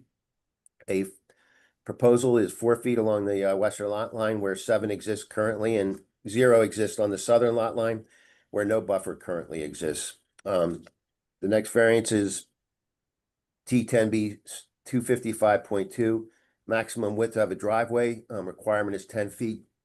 And the coupling of the two driveways with the adjacent property owner, excuse me, creates a lot width of, or a driveway width of 23.52 feet. And then we have the parking variance, 10B 282. 53 spaces are required per the ordinance. And 7 actual spaces are required, but 10 spaces are counted with the EV charging. That's counted twice per municipal land use law. The last one is the facade sign. Signages for basement level businesses are not contemplated in the zoning ordinance, and the applicant is proposing an 8 square foot sign for the basement level laundromat. All right. Let's Sorry, there's 2 design waivers. Derek, wait, the design waivers as well? Yeah, sorry, I was just getting to that. 10B 203A4 parking space dimensions, requirement is 9 feet by 18 feet. Proposed was 8 by 18 at 1 parking space. This may change a little bit if the board agrees with their revised, then you make a few changes to the geometry of the parking widths back there, so that may change based on their proposed design for the relocated ADA space to improve ingress, egress out of that back parking area. And the parking aisle width, which would be the area between the edge of the parking stall and the next impediment to getting out of that space, is 24 feet, and it's proposed here to be 16.5 feet. Those are the waivers, and those are the variances. Okay, so let's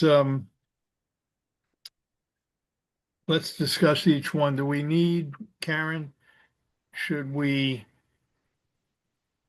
How do we do this? Does someone make a motion and then we go through each of these individually, or do we discuss them? And we really need a motion to discuss them, right?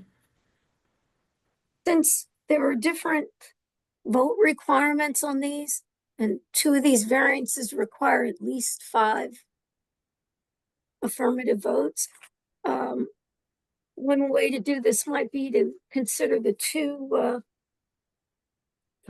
variances, which are FAR and the variance for conditional use authorization, and then move on to the bulk variances. You could probably do all those, in one vote as well.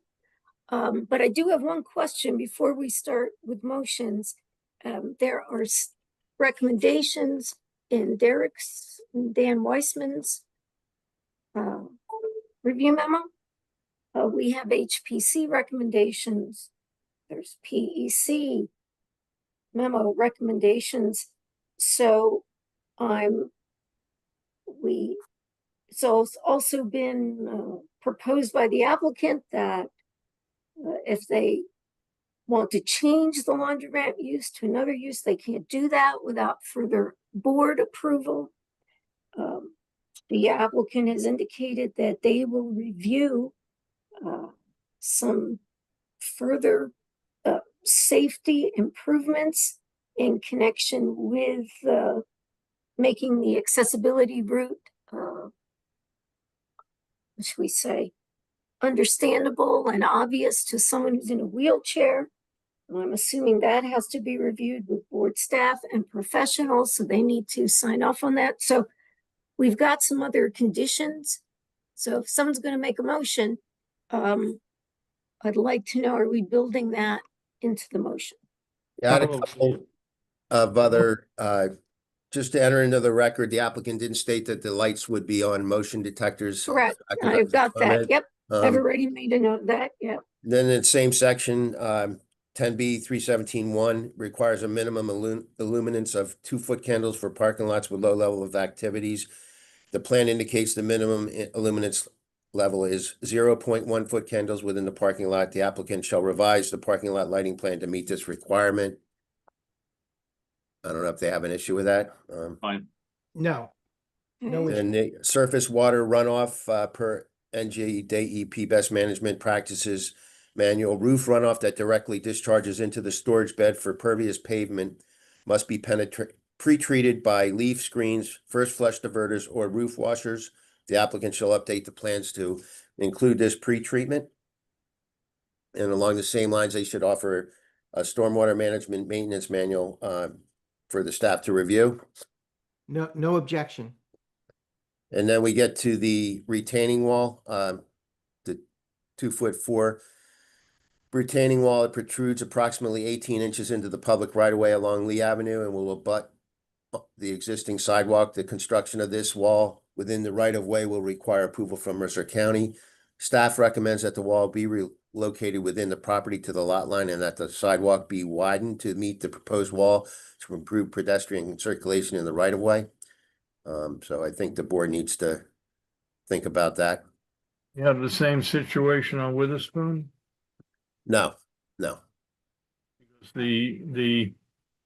I thought, slope, excuse me. It's Lee Slope walk- Avenue. I know, but the sloped walkways, that whole handicapped access per se projects out over the property line. A slight part of it does, I think, right? Yeah. Planter and the Yeah. wall. Yeah. Yep. That's all. Yep. Good catch, Steve. Sorry, Mr. DeGrassi, what were you gonna say? oh no, I was just asking for clarification like you just did. So my only other comment was, I don't know if he said it, but we did say we would enter into an easement with the neighbor. I don't know if That would be deed restricted for perpetual easement. Is that acceptable?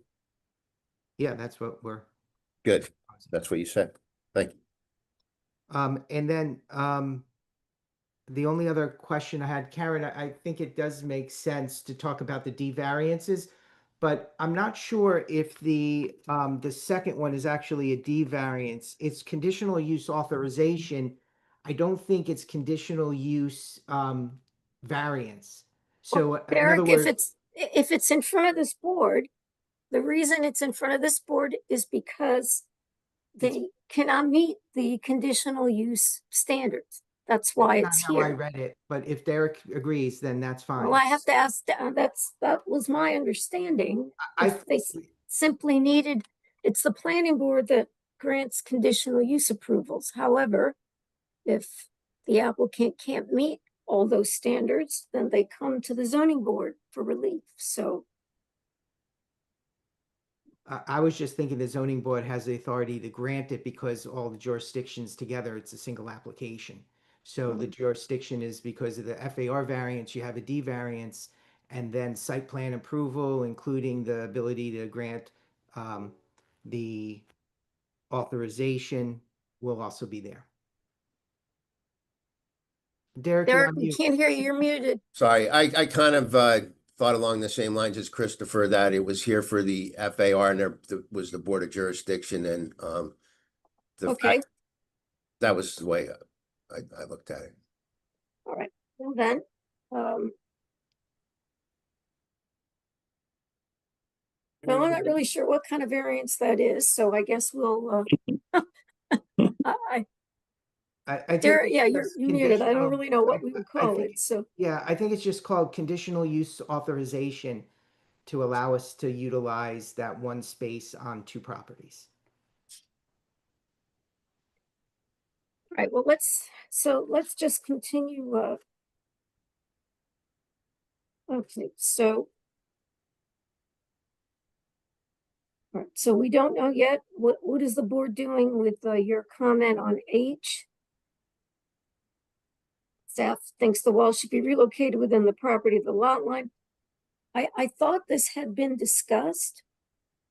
And I thought that I thought the Yes. board wanted this to line up with everything else Yeah. on Yes. the avenue, but That's correct. This is the one that Dan and Derek's report and mine conflicted, but we discussed essentially punting it to council or allowing for it to line up now, which is the opposite of what that comment is. And then if they'll need the right of way agreement. all right, so that second sentence there comes out then, because the board doesn't want that. Okay, and then the pedestrian ramps need approval from municipal council. Applicant should consider striping along the driveway for pedestrian and cyclist safety to the rear of the lot. Testified that they have diagonal access across the parking lot. So it's not one-sided, I believe. Yeah. Goes from the handicap spot around the back of the building, then comes across and to the public sidewalk. And I believe the applicant also agreed to work with our traffic consultant to add enhanced safety measures. And that's kind of similar to that one. Okay, and then we're moving on.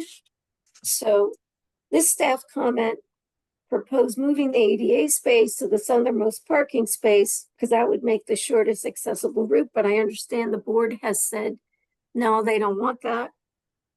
So that recommendation is off. Okay. And I think you've discussed the next comment about the accessible route. It's partially located on the adjacent lot. Applicant has to demonstrate this accessible route on a grading plan. So, Derek, they still need a grading plan? Is that correct? Or, We submit. They have a grading plan in there. I would just ask that they make sure that it complies with the ADA slopes before it's submitted. It appears to, but that's on page 7 of 21, the grading plan that shows a hatched walkway across the dual driveway. okay. And we've already discussed that they need an easement from the adjacent lot owner. Mhm. Then the design, okay, they want a design waiver for the drive all width. Applicant will provide turning templates. Has that been done? They did that earlier in the meeting. George did. He showed both examples of what. Okay, so we that's done. So requested. that's no longer a condition. And then, of course, any other required approvals, I think that would remain. And construction cost estimate for anything that's applicable.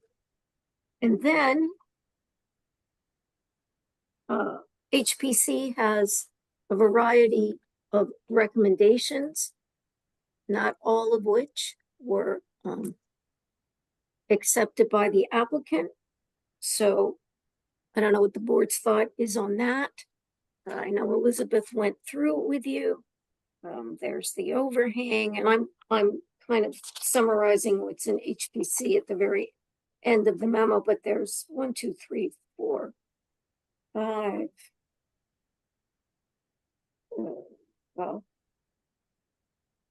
6, I'm not sure that's really a condition. 7, 8, and 9. So 9 is new utilities should be underground. Not a problem? Not with that, no. Okay. There's the utility. Exterior LED lighting should be in the warm spectrum. I'm sorry. Josh, you had a question? I'm Yeah, sorry. just, we've had some projects recently that the utilities, PSE&G, refused to allow our projects to put the utilities underground. So we would love them to be underground. But it is a challenge with the utility. So just wanted Right, so utilities would be underground if allowed by PSE&G. Yeah, okay. Okay. Okay, and then we've got this exterior LED lighting, warm spectrum, not greater than 2700K. typically do 3,000, but we'll look at it. Well,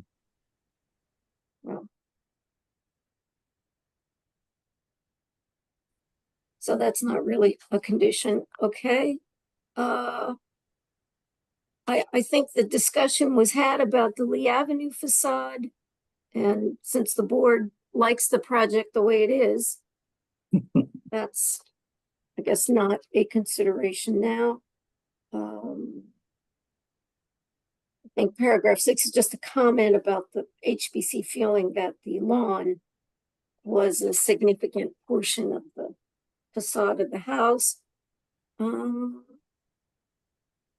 Same thing again, concerns about the facade on Lee Avenue and that it should be pulled back.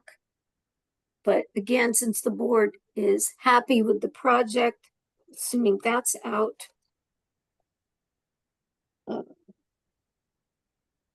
Same thing with paragraph 4. Again, this is a concern about the view and that there should be an entrance the northeast corner of the building. And I think that, again, these are all items that the applicant doesn't find acceptable, and apparently the way it's proposed is okay with the board. Relocation of the front porch stairs. I think that's been resolved.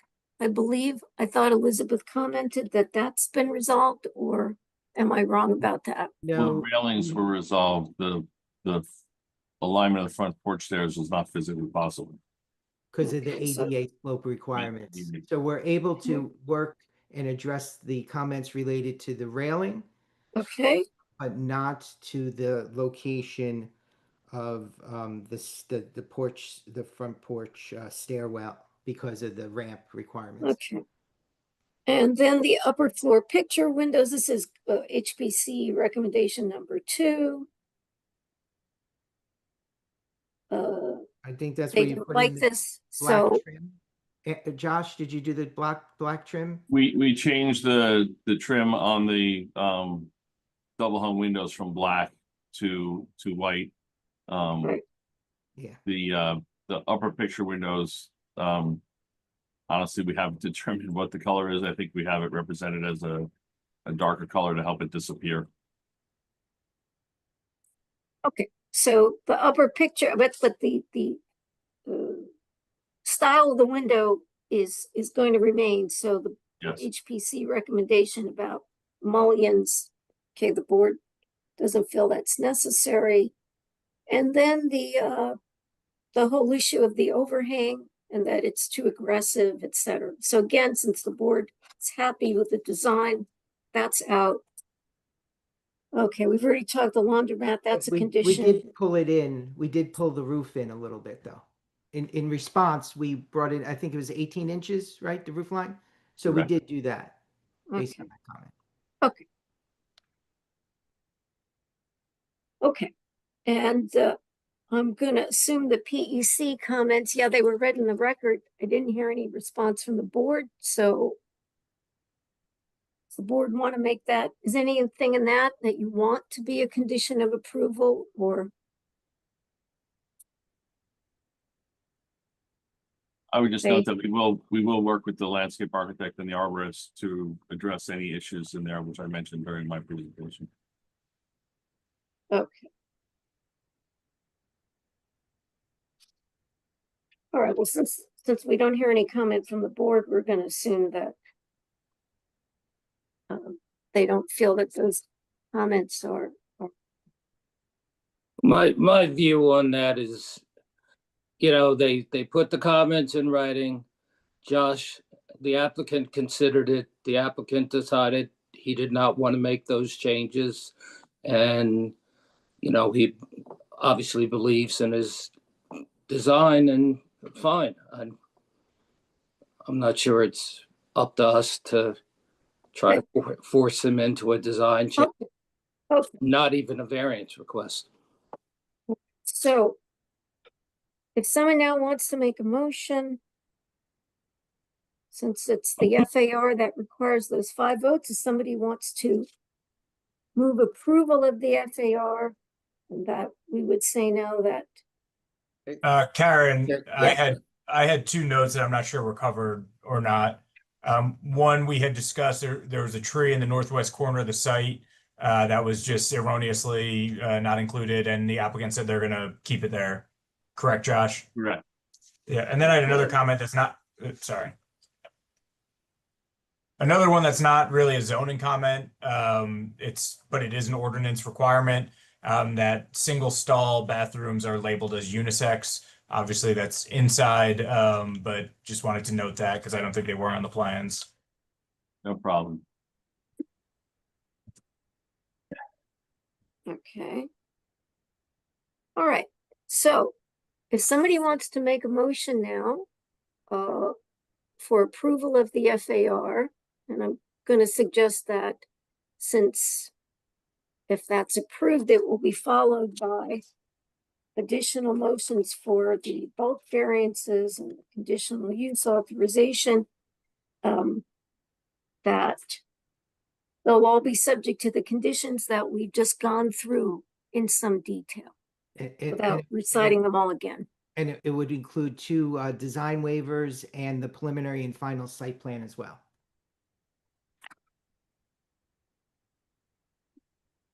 Yeah, but so we've got a motion. If somebody wants to make that motion now. But Somebody we need make to a take- motion for the FAR. I'll move to approve the FAR. Okay. It's well suited, particularly suited to the proposed use, and I think it can support the increased area. I'll second it.